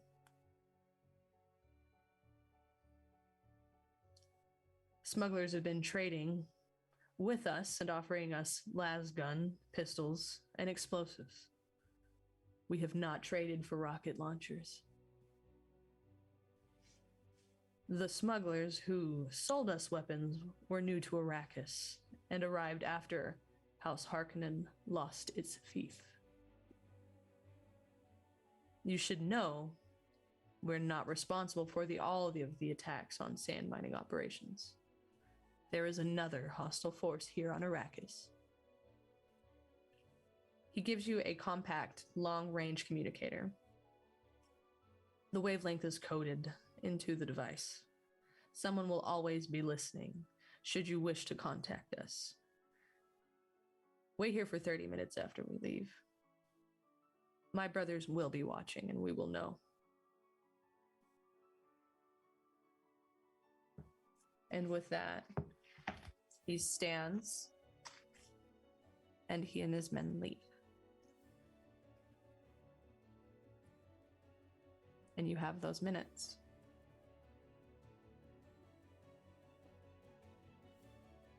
I'd say that went well. Mm-hmm. Yep. Indeed. Good work, Alice.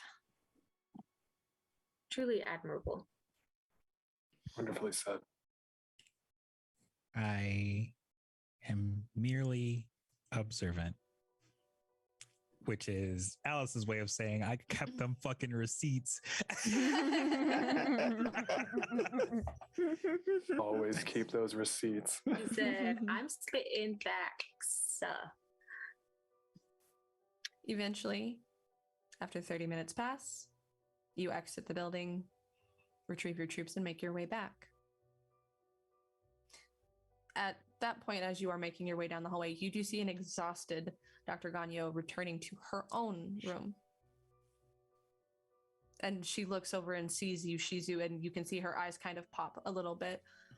I just wanted to let you know, they did retrieve the launcher from the site earlier. We're doing tests to determine its source, its origin source, so that we may perhaps pinpoint those responsible for the attack. However, I do expect it to just simply be Fromen. But I will let you know the results tomorrow. Doctor, we are very grateful to you. Please get yourself some rest. Indeed. Results thus far have been promising. Just so you know, they've been going well. And she kind of like turns even with that and is still going back, and you can still like see the gears turning as she makes her way back to her room. And that is where we are going to take a quick 10-minute break. Not as cinematic as some of my other breaks, but this is a good pause. This is a good pause before the final act of our final episode of Agents of Dune. Bum, bum, bum. So with that, we will find out soon. Will House Nagara get vengeance for the Countess who attacked the carryall? We'll have to see. We'll be back in just a few minutes.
now we're sad because that's the last time we're coming back from a break for this miniseries.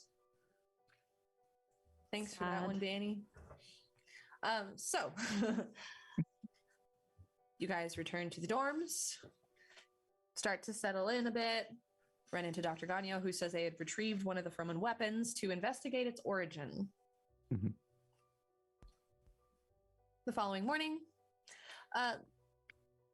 immediately you are met with a clipboard asking for your orders on spice production. For this, I simply want two people. I want two people, so somebody to roll and somebody to assist, an understand test on how to proceed with the spice mining for the day.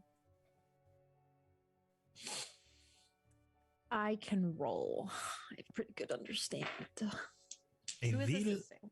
I will assist unless someone else would like to. Okay. 13 is the number. Target. 3 and 11. 13. Woo. Okay. So you managed to communicate very effectively, clearly. What is your emphasis on spice mining for this day? What is the first change you want ordered, or is it business as usual?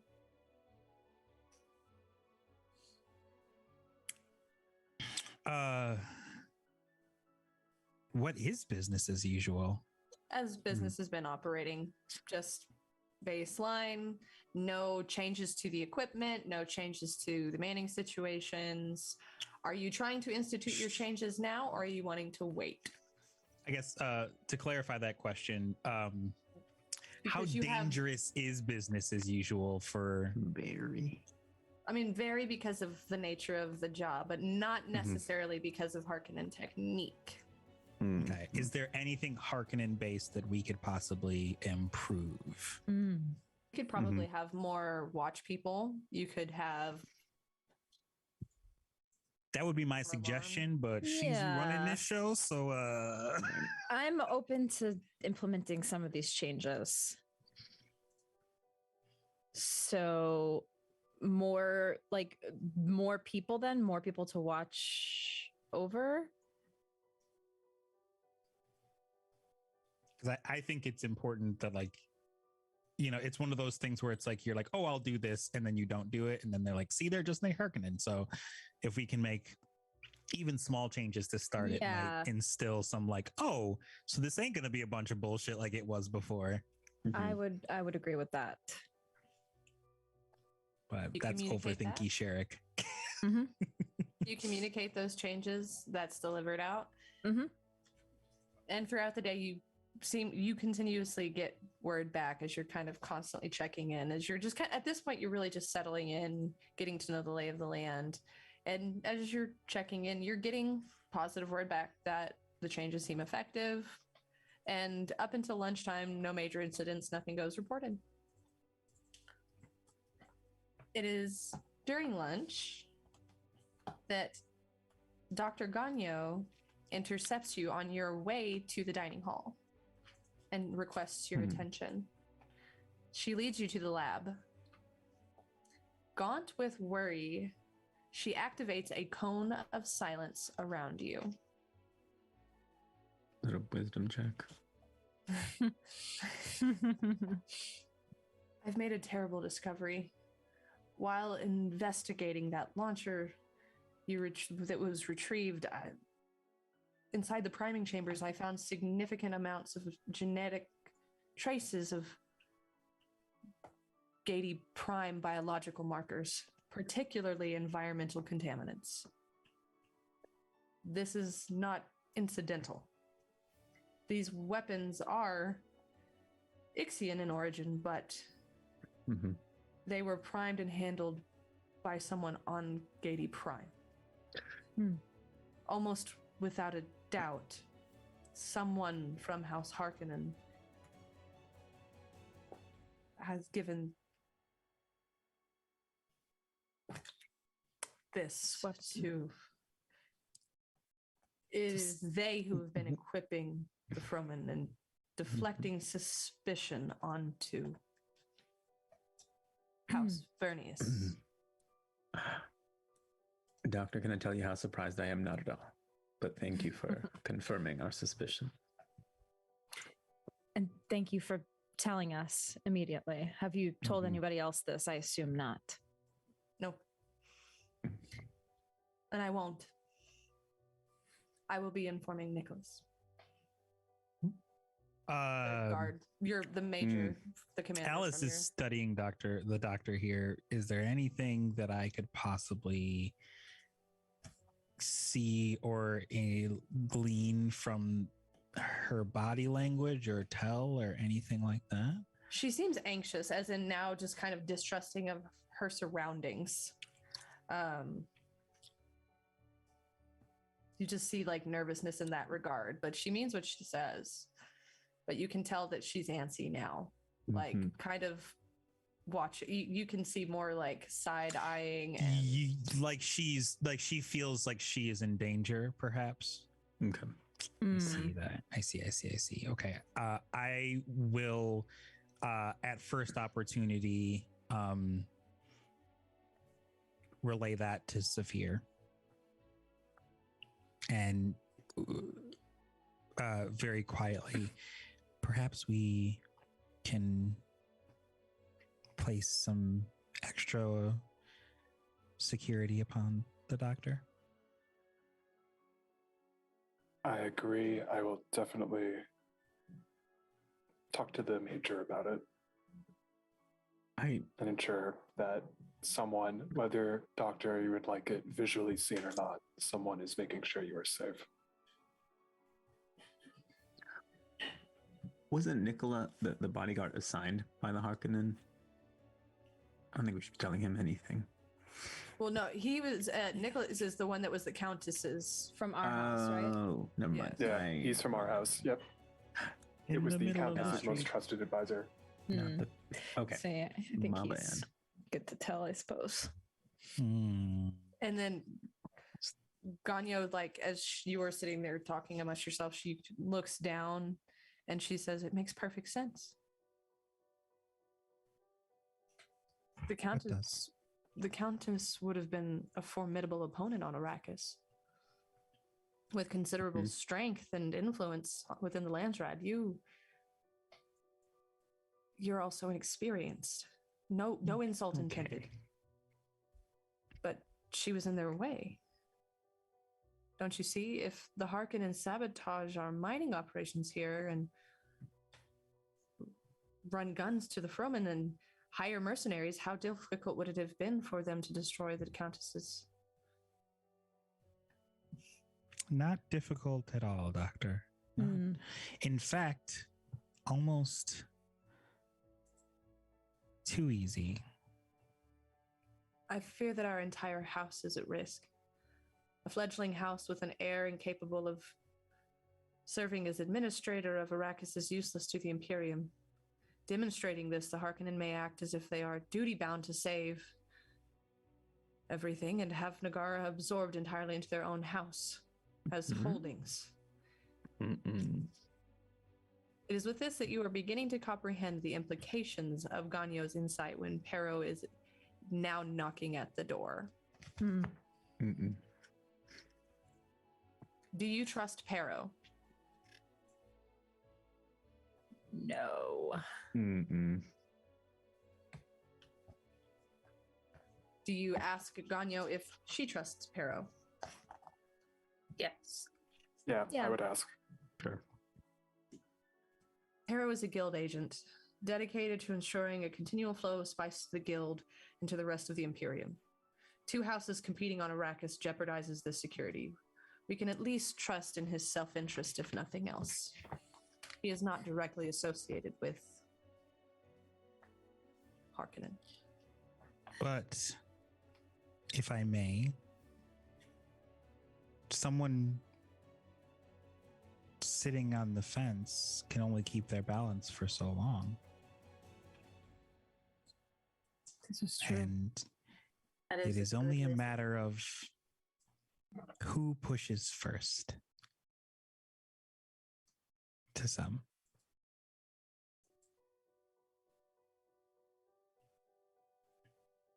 With that, Pero opens the door. Mm. Please make a communication test. Difficulty of 2.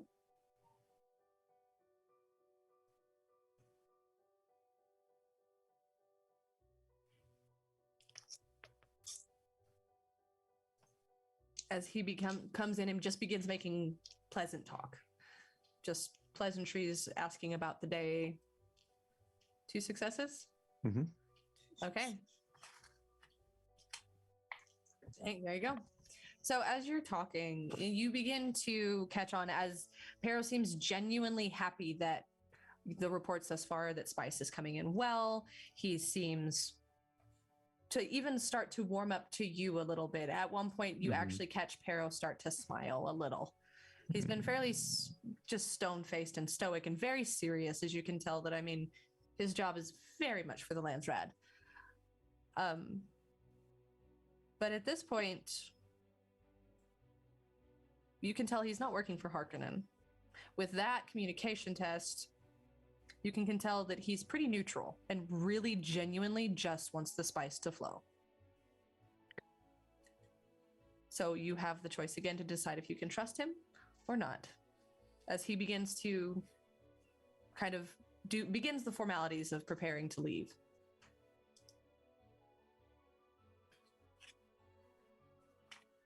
I think I would tap Shizu on the shoulder and say, I feel we might need to give this person some sort of information if we want to tip him off his balance to our side.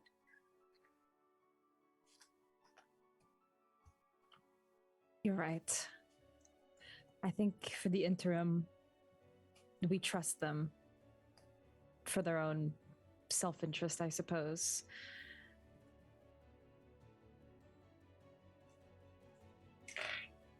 As you say, sister. Beg your pardon. What's that? Did you say? I'll just be. As Ganyo looks to you, kind of like Me? waiting for a cue of like, does she say something or not? Carol, we do have something to discuss with you. Yes. And she'll nod to the doctor. Alice is going to take a step out of the room and kind of just stand in the hallway. Okay. So as Pero begins to listen to all of the details that Ganyo had previously told you and fills him in, Pero's face grows dark. You can see like a little bit of sweat building on his brow and just frustration, as this has been handed to him directly to make sure that this is a smooth transition. We cannot risk a war of assassins between you and the Harkonnens. There is too much at stake. We cannot risk this flow of spice. I cannot directly, as the judge of change, offer assistance. I must be seen to be impartial. The guild could threaten to remove Harkonnen transport rights as far as the Spacing Guild goes, but that would expose tensions between Harkonnen and your house. The Landsrad would insist that your houses acknowledge a state of Kenley, formalized vendetta, which this would throw Arrakis' fief into chaos, jeopardizing spice production again. Your house would not fare well against the entrenched, resourceful, and truthfully ruthless Harkonnen. I might suggest you find your thread.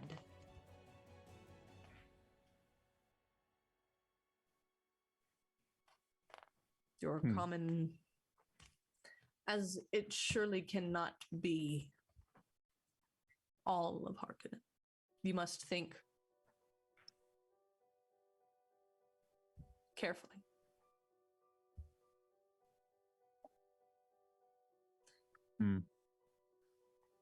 Do you have any questions?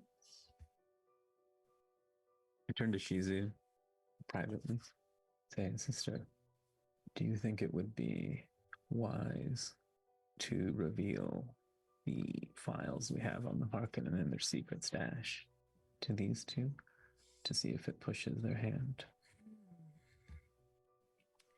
That's not a bad idea. I think it's risky to get more people involved because it could have allowed more loose lips later on. But you know what? I think we should. Jiro whips around and out of his sleeve or in her pocket or something, slams down those files like good poker cards, whatever they are. Full house. One of those just. It's like, would this change anything? What would the Landsrad's response be if it could be proven that House Harkonnen is hoarding spice for themselves and keeping it from the Emperor? The Emperor did take the feat from House Harkonnen. As Ganyo looks at you. Mm-hmm. To know that they made him look a fool before the Landsred would not... Any house that would make him look foolish would not last long.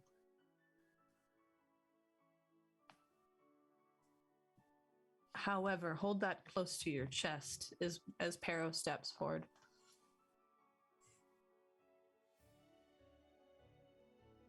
The Emperor gave you this fief. I do not know why. But I sense plans within plans that we cannot yet perceive. Is it even possible that he could be allied with the Harkonnens? We don't know. For the time, it is impossible to say. But it is best to keep it silent before the Emperor, else he silences you himself. Ganyo steps forward. Seek justice for the Countess. What form will it take? I can't say. But there must be at least one Harkonnen who is the architect of this plan. We might not be able to take down the whole house, but we can perhaps find the one who planned to murder your mother. At the very least. Yes. Pero, take revenge if you can. But it must be surgical, deniable. My understanding, of course, is that this is what House Nagara is known for. Select a target that damages Harkonnen's operations, distance yourself from it, and maintain your innocence. You have to move carefully, Nagara.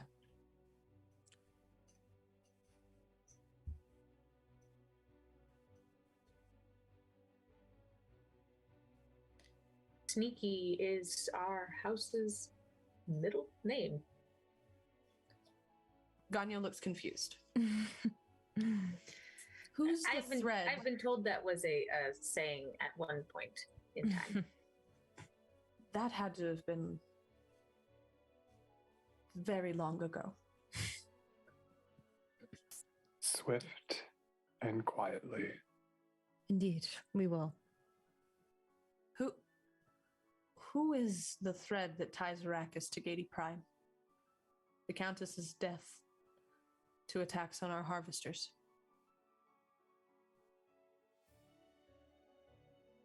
So, if the Harkonnens are behind the attacks, the question is, which of them is to blame for the Countess's death and is the main architect of the plan? The other problem is how to get revenge. A war between houses goes against the Great Convention, a code of conduct that has kept the peace for thousands of years. Without clear evidence, the plot goes to the very top of House Harkonnen. It will be exceptionally hard to get the Landsrad to back any attack. Hmm. Even if they did, House Harkonnen is powerful and would easily crush House Nagara in an all-out war. But there may be another way. If you can root out the true puppet master, you will need less evidence to take revenge on them. Doing so will also send a message to the Harkonnens that you are not to be trifled with. If played carefully and well, the puppet master's crimes will give you ample excuse to insist House Harkonnen must leave Arrakis to you. As always, what matters is the spice. The better your production, the more leverage you will have with the Landsrad when the time comes. But the question remains, who is behind this Harkonnen plot? And thus far, just to spruce all of your remembrances, the people that you would have come into contact with thus far, you obviously have Niren, you have Turo, you had, let's go back, I'm pulling everybody up because I got them all out. There was Kira Jaro, who is supposedly allied with you as well. You have met Sarila on the carrier on the way here, one of Zahn's closer allies. There was also Zahn's personal guard that you have met, not Nicholas, but Nikula, and also Zahn himself. And of course, there is obviously the Baron, but this sounds kind of petty to be. Granted, he has been told that he is ignorant. Don't think that's quite his game. But those are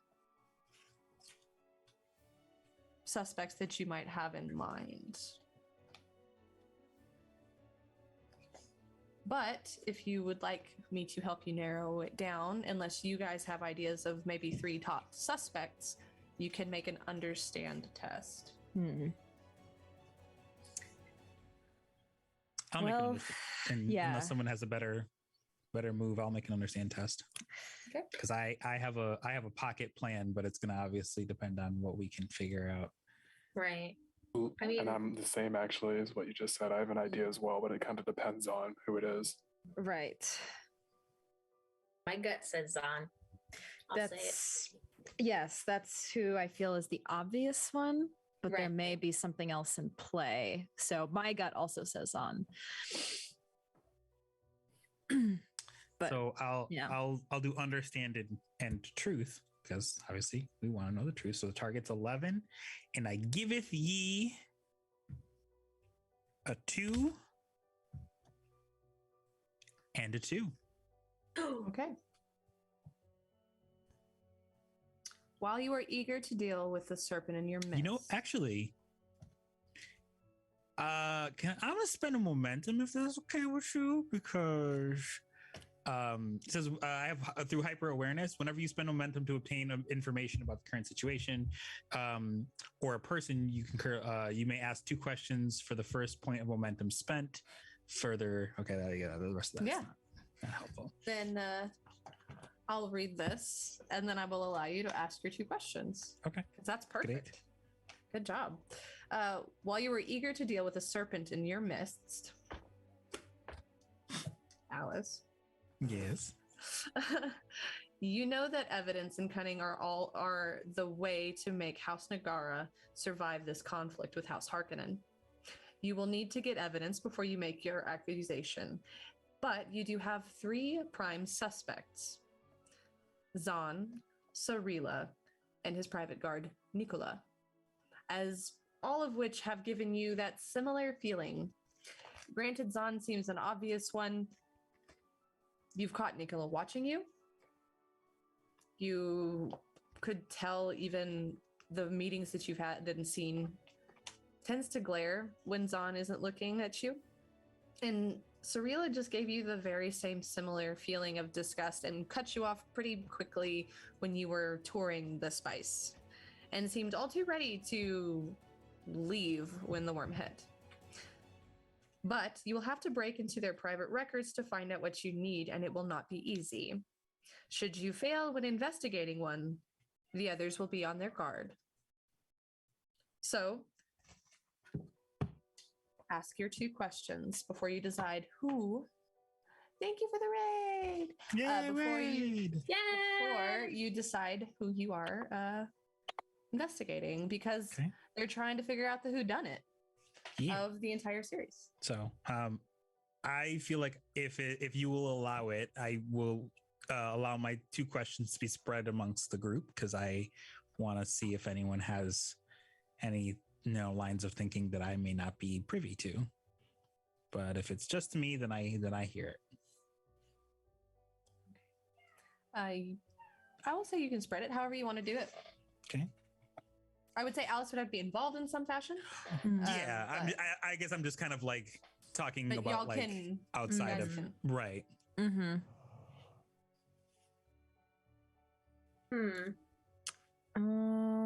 Because my gut says that we don't know a lot about Cirilla. Right. And that basically means thinking it like being that paranoid kind of spy master, if you will. That means that she may be, or they may be the one in the shadows the most. Like they could, really puppet master it, because like we just saw them once. So, but Yes, Nicola kind of fits that profile as well. Right. Yeah. And it's also, I mean, I think the outlier is the person who would have potentially plotted to kill the Countess. It's very like because I don't know, it's hard because we don't know anything really about these other two, but would it make sense for communication? Because that had to happen on Gady Prime, And they've both been on Arrakis. Nicola has been with Zahn. Cirilla is a trusted advisor. Okay.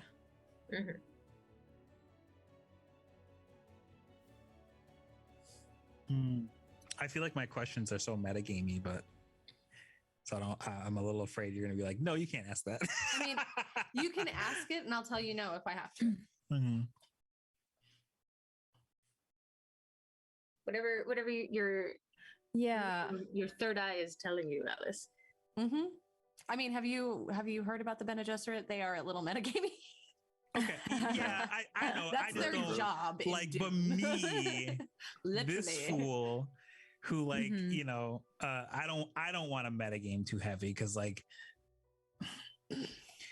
honestly, my suspect, like I want to lean towards Cirilla. So like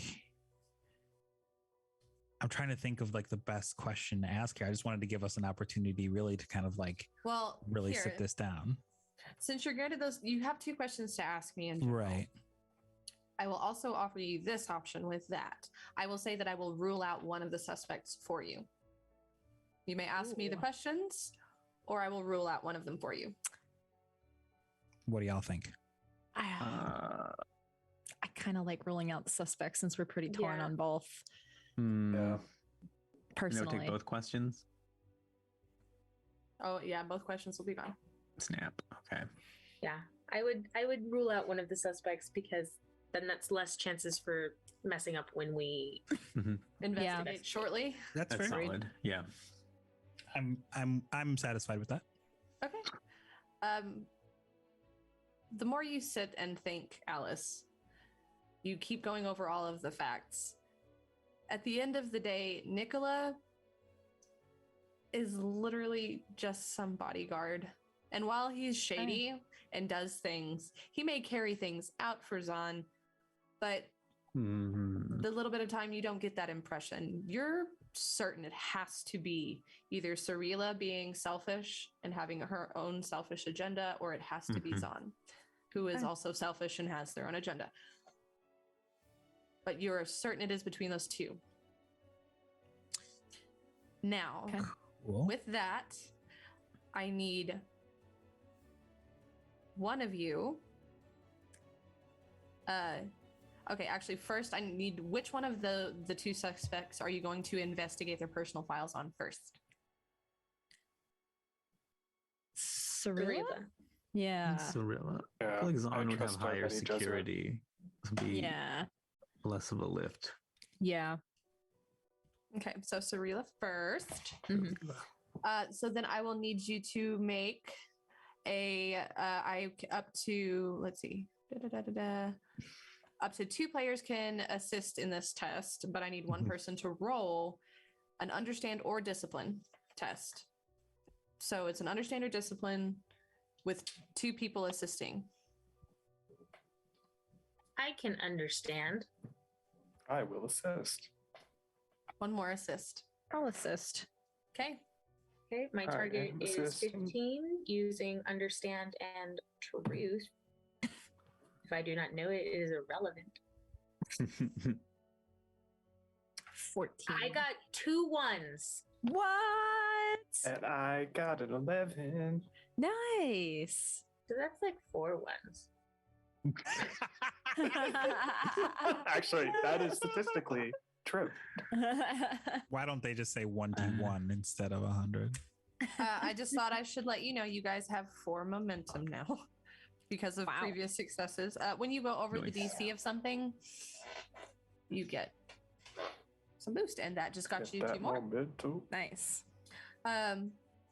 So My brain power exploded. pretty much. Brain power. So Cirilla has plenty of secret documents as you're going through secret files and perusing and investigating throughout your time, but none detail any plans against House Nagara. The player characters can now spend 1 momentum to gain an asset of Harkonnen's secrets, which may be useful later. Do it. Take that momentum. Yeah, right. Let's Get do that. rain. Okay, there you go. You have an asset of House Give Nagara. us All right. So, Cirilla, no plotting. Does that mean? Zahn. We go to Zahn's files. Yeah. But yeah, so you do have some of her dirty secrets, though, that which may come up and be This is handy. true. Okay, so then I will need you to roll another difficulty for understand or discipline test. Same thing to see if you can find any evidence. I can roll this. I understand. Who is assisting? Actually, we'll go ahead. Assist. Okay. Jiro, Yeah, okay. do it. 11. What's the target number? 11 is the target. Let's see.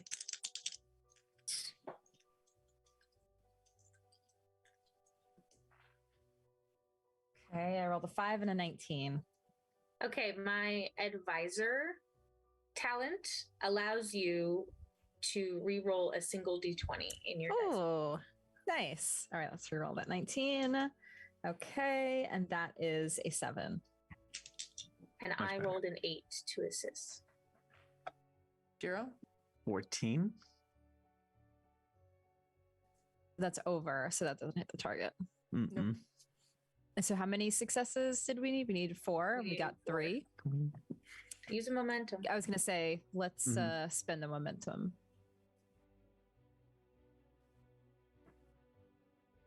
Alrighty. Roll Roll that your d20. dice. I'll allow it. All right, 11. Woo! Nice. Oh, well spent. Phew. Now, so Zahn is clearly the puppet master. You find several incidental communications that connect him to circumstantially to several of the plots against you guys, several of the things Sloppy. that you've encountered. Now, you may also spend momentum to obtain information, gaining 1 for each momentum you spend. Now, each of these will be evidence, obviously, if this comes up later, to a rightful claim against revenge. Mhm. So you will want as much information as possible. You have 3 momentum. Are you spending any? And if so, how many? So if we spend more, we get more. Evidence. Let's spend 2.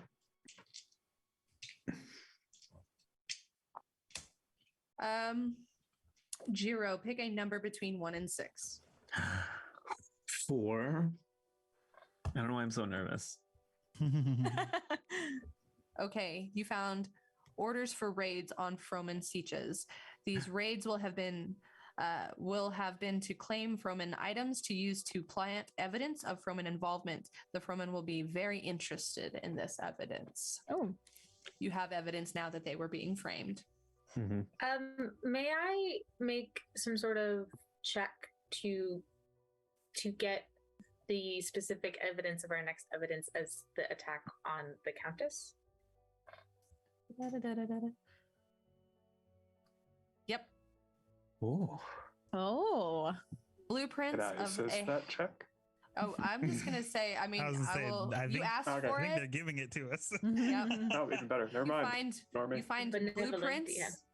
of a House Nagara shuttle. Mhm. Expanded plans of the ship's bridge and engine room append the blueprints. Final proof that Zahn is behind the assassination of the Countess. The evidence also Shady. notes that the player character's training on Gady Prime should not be taught the correct protocols to make the repairs, but instead instill in them the wrong instincts so that their attempts will help only cause further malfunctions and obfuscate from the Harkonnen plot. Well, that makes a little bit of sense there, doesn't it? Gotcha, Zahn. Yeah, it Darn does. Harkonnens. You were right to call them ignorant. Yeah. Just speaking the truth. So now you have a suspect. It is time to act and claim vengeance for your house and the lost Countess. This will take careful planning and commitment to see it through. There are three you've already nailed down your suspect. Mhm. One of them must be struck down with vengeance, but you have to be sure. So I'm going to ask you, how do you wish to seek vengeance on Zahn? Do be aware you have allies. You have made communications with the Froman. Mhm. You have some assets now. You do.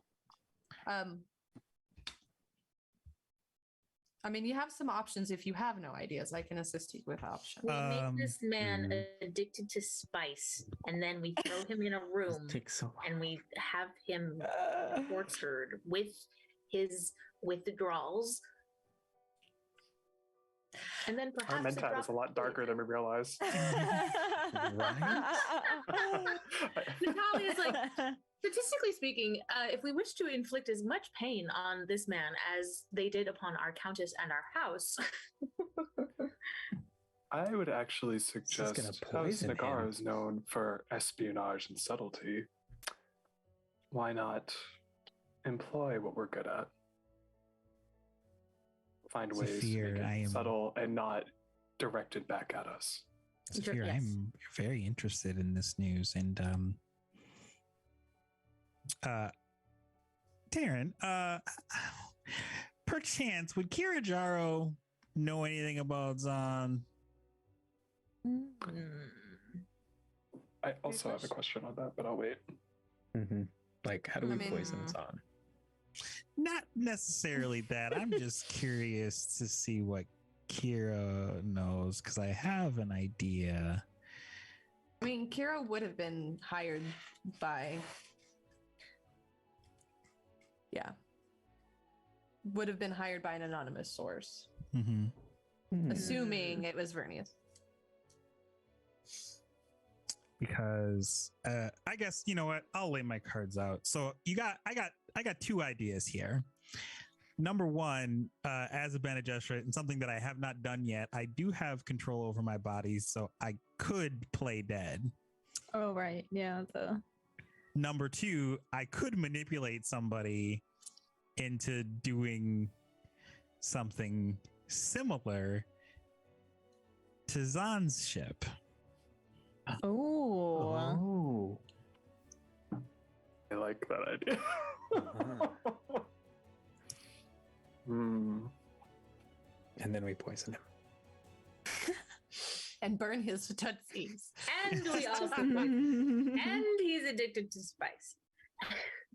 Or Very enthusiastic group. we could have Zahn suffer a non-fatal accident, and then if you're following where I'm going with this, Jiro, he could conveniently just not get treated the right way. Mm-hmm. And, like someone breaks his kneecaps and then to treat him, we pull his teeth. I was just going to say he just gets a blood infection, but And then we poison.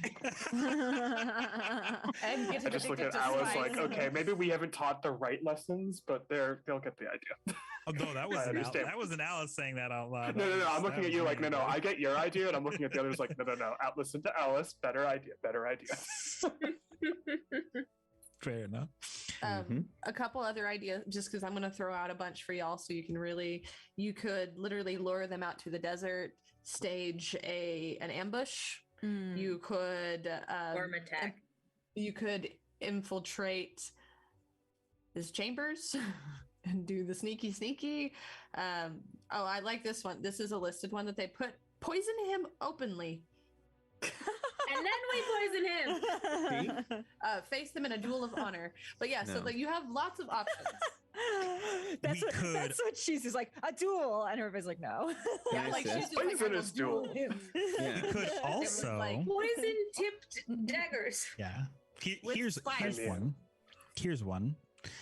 Alice could set up a meeting with Zahn to speak of the Bene Gesserit's concerns about Nagara's control over Arrakis. Oh, snap. Zahn arrives to the meeting to find Alice dead. Oh shit! And frame up. Well, not so much, because obviously Alice would have to live. She can only, pretend to be dead for so long. And then someone else could take Zahn out. I do kind of like that. Mm-hmm. That sounds like fun. I really want to make Zahn look bad, though. Yeah, humiliation can go a very long way. I want him to start where he starts to feel bad or feel paranoid, feel like, he probably already is a paranoid person, but make him feel humiliated, and then we take him out. Truly, because death would be a mercy. So, yes. Are you going to make this look like an accident? Are you going to make this look like he stumbled into something? What are we? I think, as Alice, I think it needs to look enough like an accident, but not completely an accident. But an embarrassing accident. Let's Elvis this dude. Sorry. Yeah. We could make it look like an accident that would be like a very foolish way for Zahn to go, considering his stature. Oh no, a worm ate him. Yeah. This is also true. Okay, propose to me 2 ideas. I have laid out a bunch, so from here I'm putting my hands up. And I know that we want him addicted to spice and poisoned if Natalia has their way. So okay, so I like the fake death Alice take out Zahn. like stabby directly? Or Is his back directly? that's what I mean. Are you gonna murder him yourself? Or are you going to stage it as oh no, he went outside and there was a worm that ate him?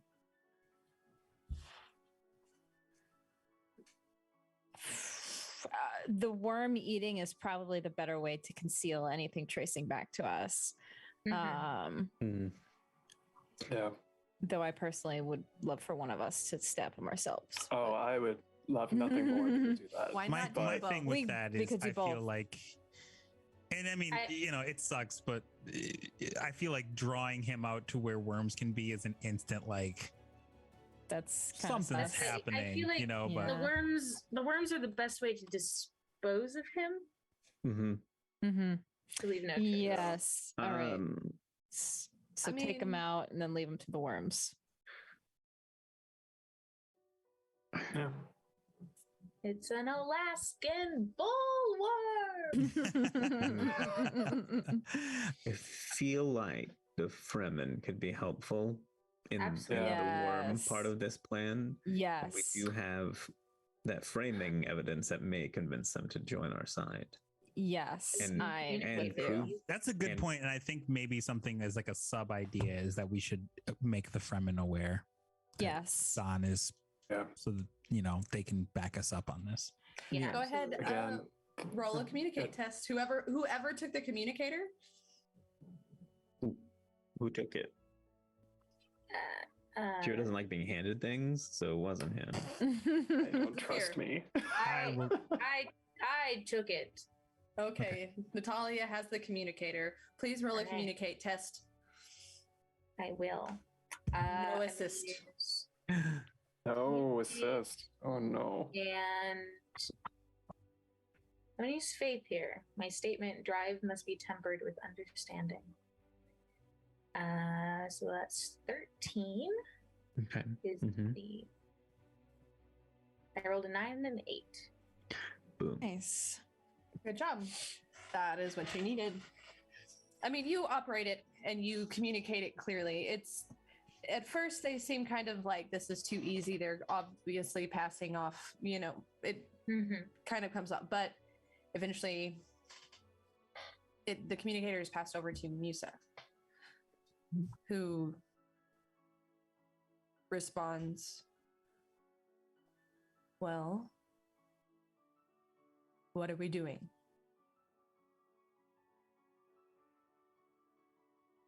We can certainly stage a distraction.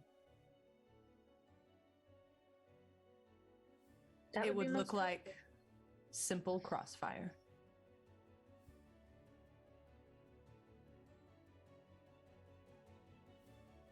I like that. Okay. Mhm. Be ready for tomorrow. Dawn it is. And then the communication cuts off. Okay. So now you'll know that you'll have some sort of distraction and a feasible excuse. I want Cersei to know it was me. I'm just here with all the references for this. I love it. We ride at dawn. So, Dawn. I Can, suppose I can skip one of my face are you masks. going to be combining the dead Alice at the wrong place at the wrong time plan with a distraction? I think I have a that'll- distraction. Yeah. Gets him I'm out to the desert. I'm Well, it wouldn't ashamed. necessarily have to be the desert. Oh, shoot. I'm ashamed to admit that I did not think about having Alice talk to Nicola right before this would have been just a banger of an idea, but Mm. Oh. Hmm.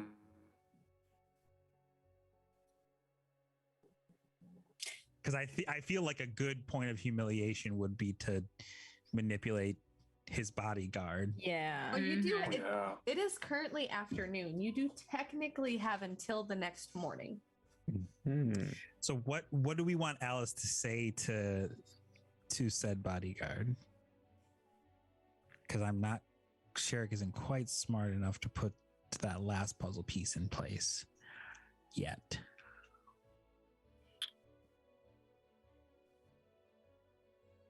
I think the most humiliating thing for a man like Zahn is somebody declaring that they are no longer loyal to him. And But how do we seed sows of sow the seeds of doubt? Disloyalty. Oh. And For they're sure. marketing. Mhm. Yeah, I was gonna say maybe Yeah. Zahn is displeased with his performance. I have it. Okay, I have it. Okay. Alice goes bing and just like Mhm. heads off. Doesn't say anything to anybody. Just goes to talk to him. Oh, dear. perfect. Trust in the Benny Desert. Eventually, Mhm. eventually, it is around lunchtime, and eventually you do find him, as it Mhm. appears that Zahn is distracted off in a meeting of sorts. Nicola, I apologize. I don't know if we've been properly introduced, but I'm Alice. May I have a short conversation with you? Looks you up and down. She looks so innocent.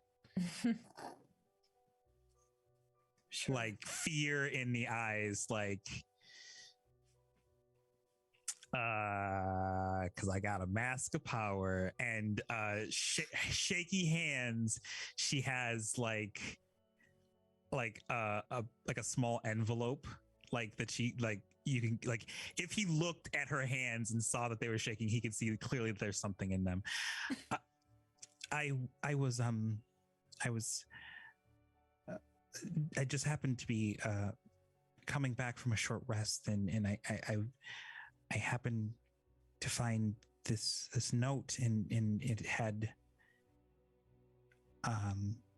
very unkind words about you from, and then like she like mouths the name Zahn because she like is terrified to say it out loud. What kind it as you can tell, like trying to not act remote. And she's like now like her shoulders are getting into it a little bit, like she's like can we I'm very scared, can we please just This way?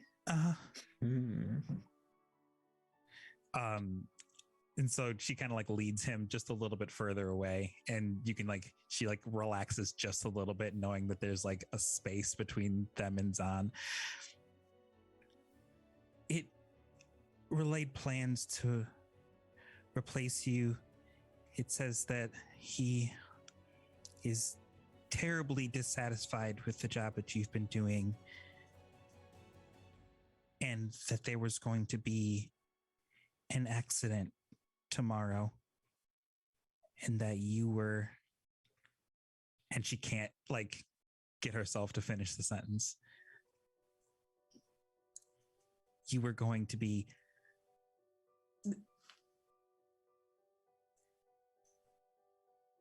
Did they say who might be behind the accident? What time even? Dawn.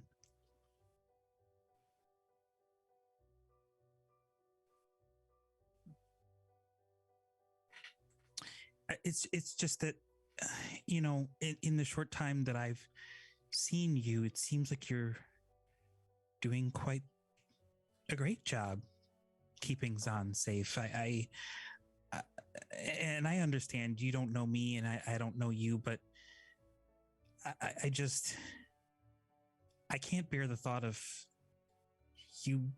something happening because someone else thought you weren't doing your job right. And Make a discipline test.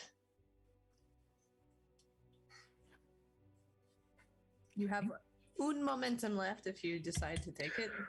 This is serving as a persuasion or deception, however you want to roll this. And my target's gonna be I'll use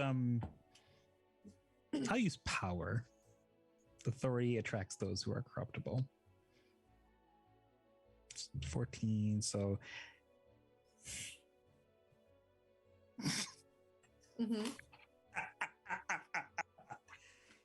what I get, Taryn? What do you think I got? I got a 1 and a 2. Oh wow! Oh my god! Amazing. Scared me for half a second. I know. I was like, it's a 20. I would not be I was like, oh no. I was like, it's 2 20s. No, that's my type of roll. It's fine. Okay, yeah, no, with that, you are so convincing. At first, you can see him being very skeptic. And it's like, why does this Bene Gesserit give a shit? But about halfway through, you see him start to turn as like the details get worse. And of course, remember in his mind, he very likely knows at least some of these plans and how at least they're trying to frame the Roman. So you see him kind of back away and be like, Thanks for you should and he like grabs the envelope and just stuffs it in his pocket and starts walking away kind of briskly, like just going back to get a water. As you can see him kind of drinking rapidly, and you feel like you've made a pretty clear point. Okay. She is shaking as she retreats, but as soon as like she steps out of like eyesight, she's just back. Just cold, like turns the corner and it's just like, yep. Mm-hmm. Okay. She comes back and she looks, she walks in and looks directly at Jiro and goes, I think I may have made an impact, and goes and sits down. So my next question for the group is, what is your plan to have Zahn where you want him at the appropriate time? Mm-hmm.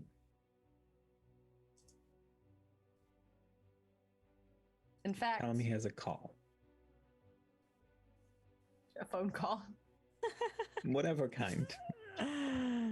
Because I will say we can go ahead and begin to narrate. Throughout the rest of the day, you continue to make your plans.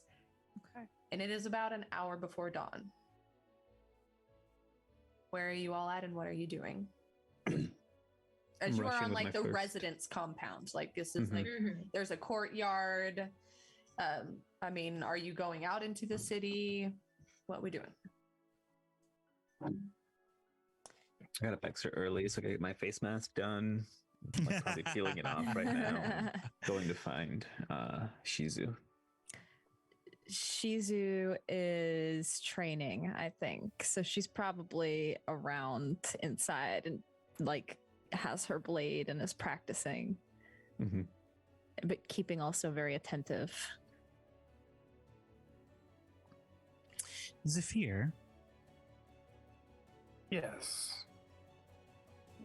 I propose an extra bit of manipulation, if you would be so kind as to assist. It would be my pleasure. I yesterday had a conversation with Zahn's bodyguard, and I think to drive that particular point home, I will need you to be a little rough with me. If you are okay with that, I am ready to act when you are. You see, I informed him that Zahn was planning to replace him and that he would make it look like an accident. And so I think if Nicola were to see you keeping a well-trained eye upon me and pushing me about as if I have done something incorrect, that may further sell the plot. I will take no offense to any liberties you decide to take. I am ready to help. Perfect. Let's make it convincing. Okay. I will say at one point you do see, like if you look down a hallway, you will see that he is patrolling the hallway outside of Zahn's dorm. Mm-hmm. Then I think that'd be a great opportunity for Zafir to kind of just like loudly push Alice into a room and yell at her. Yeah. And it would be along the lines of, I physically push you and just proclaim out loud, how dare you embarrass the two leads of our house, and just go into a tirade on everything that's not happened, but make it seem like there have been issues within the house itself with Jiro and Shizu, and I'm putting the blame entirely on you about it. Okay. Let me... Even calling into question your Bene Gesserit training. Oh. Does the word ignorant come to play? I'm kidding. I'm just kidding. No, for once I do not use that word. Well, that was used for a very special person. I will say that he is currently granted not a happy status because I rolled a 20 on my Dune die. Ooh. So it worked. Wow. You have a pretty good feeling about it. Put it that way. But yes, so you have a pretty good feeling. Eventually, you will see Zahn begin to make his way into Arrakis, to like you can going like towards the market, kind of starting to go out. Are you following? What are you all doing? This is just at sunset or sunrise, other way. Yes, Are you following or engaging? Following. Everybody else? Yeah, I would also. Yeah. I mean, I think while he's about, or like we know which direction he's going in, I would turn to Jiro and ask, should we direct him in any particular location? Should we say we need help with finding local artisan cheeses? I think it would be best to direct him into a place that he would find a seemingly dead Alice. Okay. So we should find like an alley, the dead end somewhere where Alice can be found, and then figure a way to lure him there. I will definitely say you can easily, as you were kind of making your way, you definitely find an alley. It's just about luring him there. I pay off a street urchin to like swipe his stuff and then just run in that direction. Yeah, or I was gonna say Shizu could drop something that rolls into the alleyway.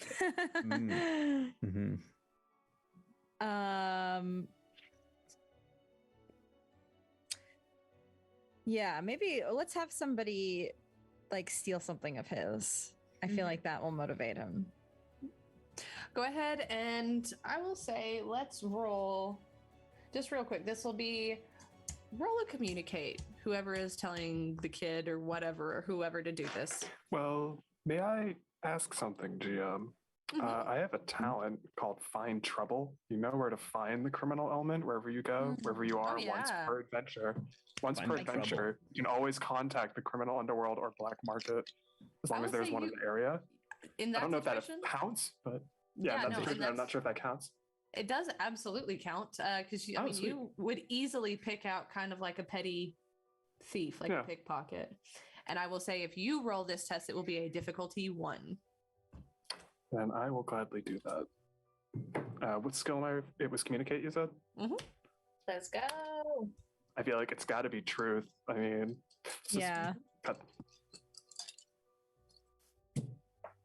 one of them fell off the desk. So that would be a 12, like difficulty of 12. Very much like our Alice. I had an 11 and a 12. So just one after the other. So that's 2 successes. Okay. So that is 2 successes. You managed to find him. Kind of all you need to know.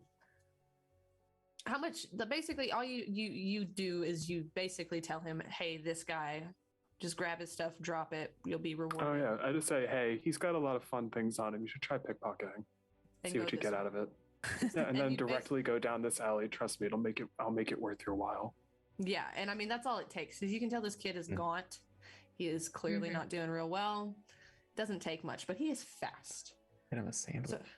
So I will say, you are all set up down the alley, hidden just enough for Alice to be dead on the floor or on the ground, as you see this very agile kid book it barefooted, comes down the alleyway, jumps off of a wall, and manages to get up onto the roof just in time for Zahn to come around the corner and find a dead Alice. And about that time, you begin to hear yelling and weapons firing. What? Off in the distance. And you hear somebody yelling, "Froman." This is your moment.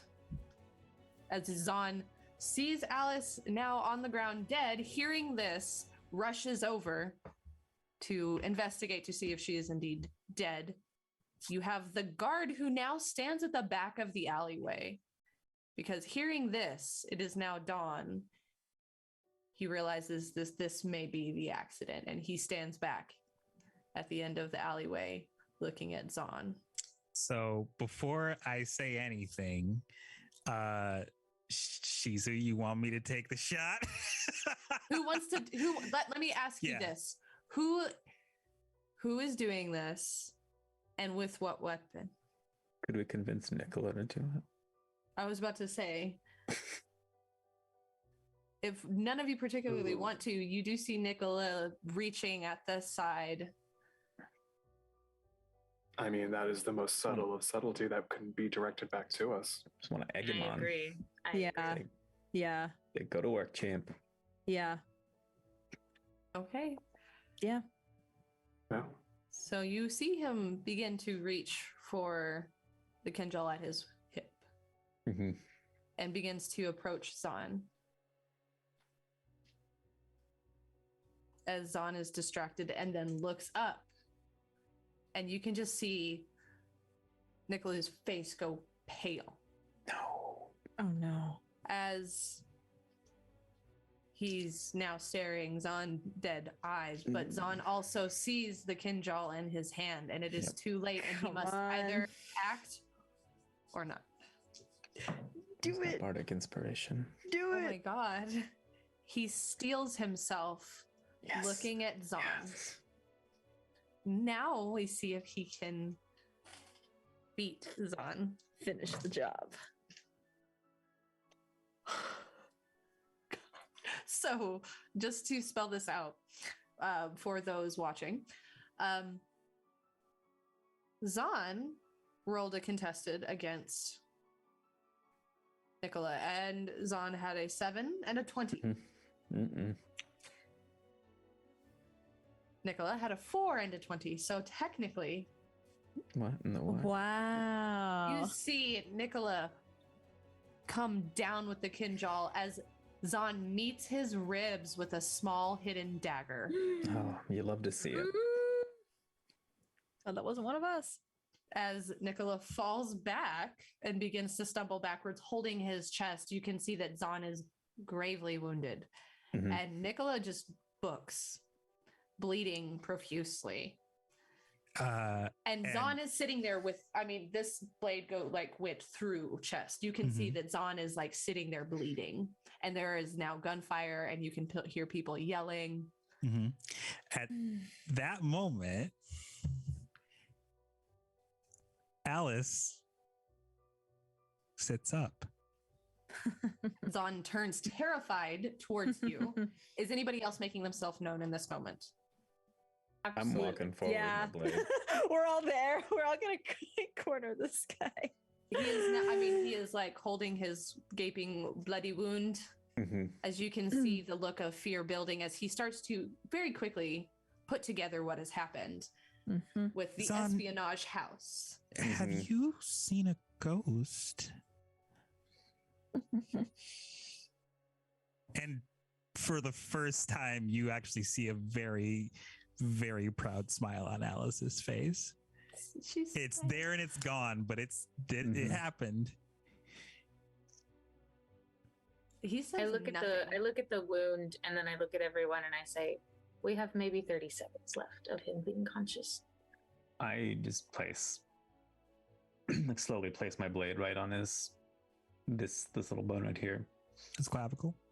Yeah, thank you very much. Of course. The clavicle. He just sits back and starts to reel back, but doesn't. I think Alice is leaving, by the way. She's not sticking around. Shizu just wants to look at him, as he dies, and let Jiro do what he was gonna do. I just look him right in the eye and say, I'd call you a medic, but you're gonna need a hearse. And then just slide my blade right into his throat, remove it, clean it, and I look at Shizu and said, wouldn't want you getting your hands dirty, Countess. And just give her a bow. And he just simply falls down with this enraged look on his face. Looking back, it just bleeding profusely. It continues to get worse until he stops moving. There is no sound coming from him as you're walking away down the alleys. You can hear ruckus even closer to where you were previously, knowing that the Freemen had made their way there. You get word later that in the attack, Zahn met an untimely death, as did his guard by the Freemen. Magic. Wow. Seems timely to me. You are now receiving reports from Harkonnen and everyone else that, of course, as the new stewards of Arrakis, it is your duty to find justice, obviously handle these attacks. Clearly, something has to be done. Of course, it is also written off as they're new into control and they just want to test House Nagara. Your spice flows have continued to do well throughout. So, you return to your new home.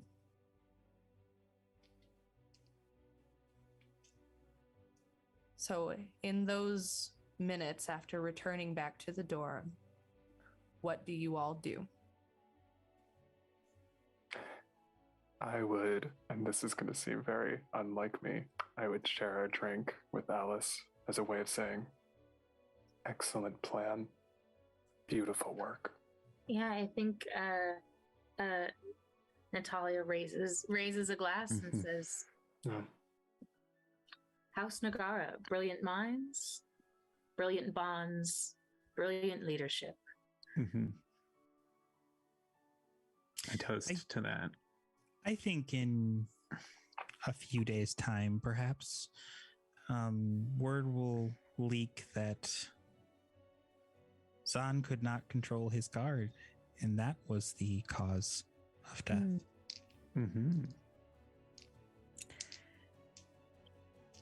Which is quite unfortunate, but when you rule the way that Zahn does, of course, things like these are bound to happen.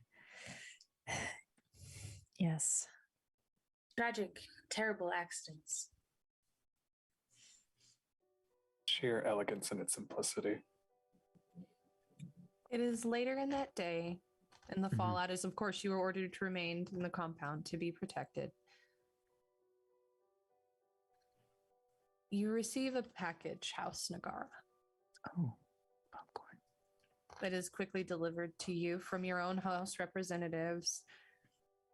It is a small velveteen box. As you open it, inside is a beautiful navy satin fabric. You unfold this fabric, and inside is the crescent moon necklace that was your mother's, the Countess Nagara, as it had been retrieved. Jiro, you are the one that opens this necklace. What do you do? I mean, you're all there, but... Right. I, pick up the box and present it to Shizu. I take it, and this necklace, I think she'll wear it. I would go to help clasp it behind her. Nice. You are now adorned in the necklace that was your mother's and hers before her. You're now stepping into true power as House Nagara and to the official leaders. You have proven yourself and your house. You now have a potent reputation to maintain. But for now, you can feel satisfied that you have mastered the spice thus far. You have started figuring it out. You have new plans for a better Arrakis with a better relationship with its natives. And while you may have had vengeance, the battle for Dune is far from over. The Harkonnens are still a force to reckon with, and clearly have not given up their designs on the planet. You have made a deadly enemy. Don't doubt that. But one you are ready to pay back in kind. You have control of Arrakis for now and proven yourselves the true agents of Dune. But now you must hold on to that power and become the true masters of Arrakis and finally throw off the yoke of House Harkonnen and let the spice flow.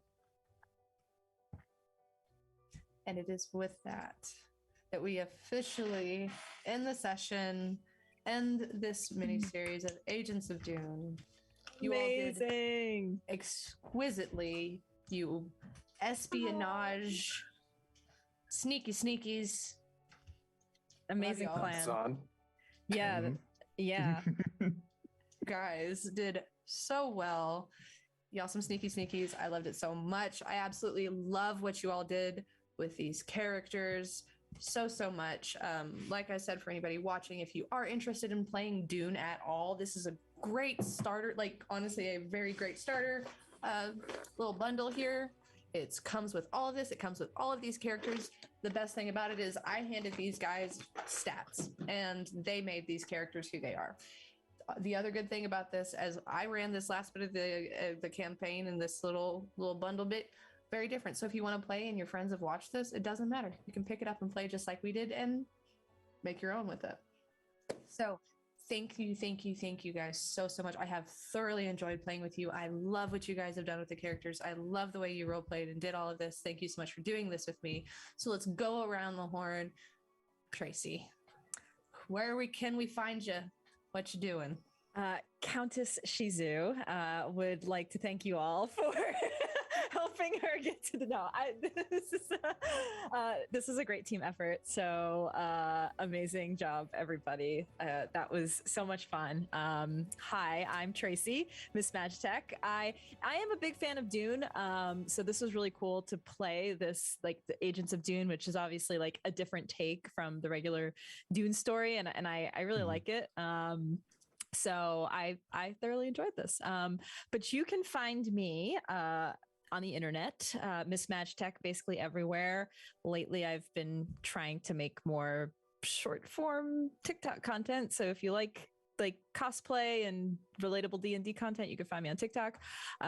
Also Twitch, Magi RPG is my handle, where we play mostly now D&D a couple of nights a week. So that is me and where you can find me.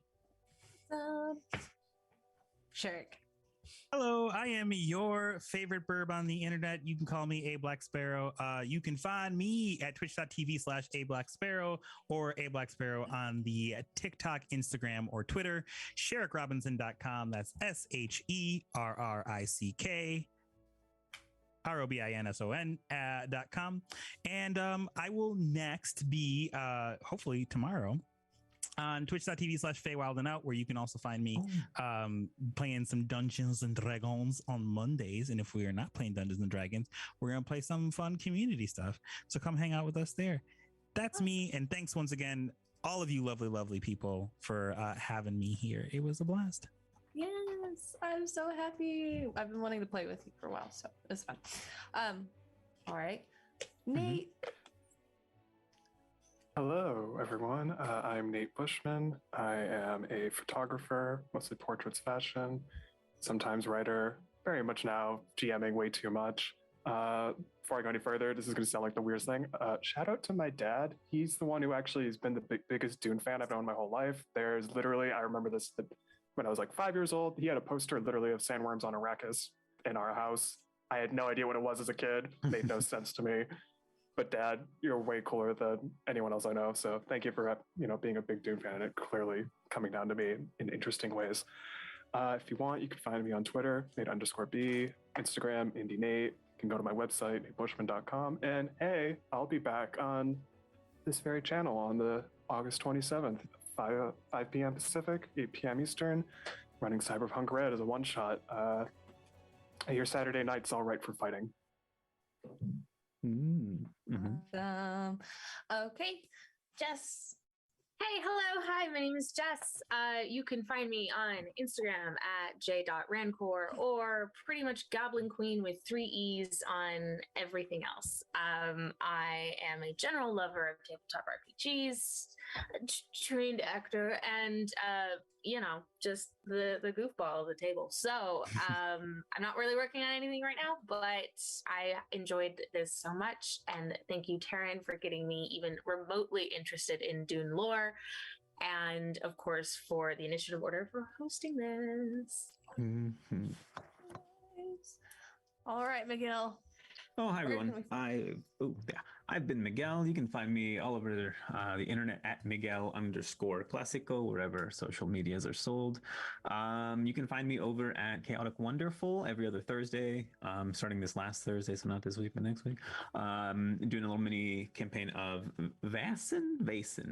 It's monsters, it's old-timey. I'm playing a former aristocrat / chef backpacking through Europe and maybe spying for a foreign nation. Other than that, you can find me, I think, at the Red Hair Inn sometime starting late August. I'll be doing some cool horror D&D stuff. And I'm also currently working on Order Up, a TTRPG where the players take on the roles of street food chefs in a world of magic and whimsy. So more on that soon. And that's been me, y'all. Thank you. Thank you. And I am your game master this mini-series and a lot of other places sometimes. My name is Taryn Hackett. I'm also known as Valrook across the socials. I'm a generally creative human, TTRPG player and GM. I'm a dice maker under the moniker of Umbral Oculus Dice. That's _dice on the Instagram. And I'm an Eldritch entity. What can I say? But you can catch me here doing random stuff and probably again in the future because I love running stuff. I am over at the Red Hair Inn. I am running a horror mini-series right now, spoopy witchy themed. It's called Dust to Dust, alternating Fridays. I am here over on the Red Hair Inn again, alternating Tuesdays, playing a beautiful cinnamon roll. And like I said, I've got things in the woodworks. It'll be coming up. You'll be seeing me on the Initiative Order again. And if you want to see my old horror stuff that I ran, we've got Cult Divinity Lost too. Just saying, doing all kinds of stuff. Thank you guys so I have loved getting to play with you guys so much. So any future projects I do, I promise I will be reaching out to you guys again because I have thoroughly enjoyed this. Let me give quick shout outs to our sponsors here at the Initiative Order. Session Zero Clothing, D&D inspired streetwear, code order at checkout for 15% off there. Norse Foundry, they got dice, yo. Code TIO15 for 15% off in their shop. Mithril Armory, I hate their puzzles, but they're cool. Because they're cool and I want them to be good and I suck, but they're cool. If you put one together good, just like mail me one. But you can use code initiative at their shop for 10% off, and then you can mail me a successfully built puzzle. You can use code initiative in my shop for 10% off if you want a full set, or 10% off of a full set of handmade dice. So that's the thing. We are going to do a raid. We are going to be raiding Darling Creepshow, playing some D&D. I'm always here with that. And also a name like Darling Creepshow. It's just like right up my Halloween alley because Halloween is all year round. So people that are already bashing my Halloween and my Michael's shopping, get off it. We're coming in strong. I'm with you on It's that. holiday. Also, assuming that I took down my Halloween decorations. Offended. Blasphemy. But yes, thank you guys so much. Thank you, Danny, for being behind the scenes, all the things. Also, thank you for, helping with Dune in general, because Danny's a badass. So yeah, we've got good people here at the Initiative Order. Join our Discord. We're going to go do the raid. Love you guys so much. Love each other. Love yourselves. And I'll see you again.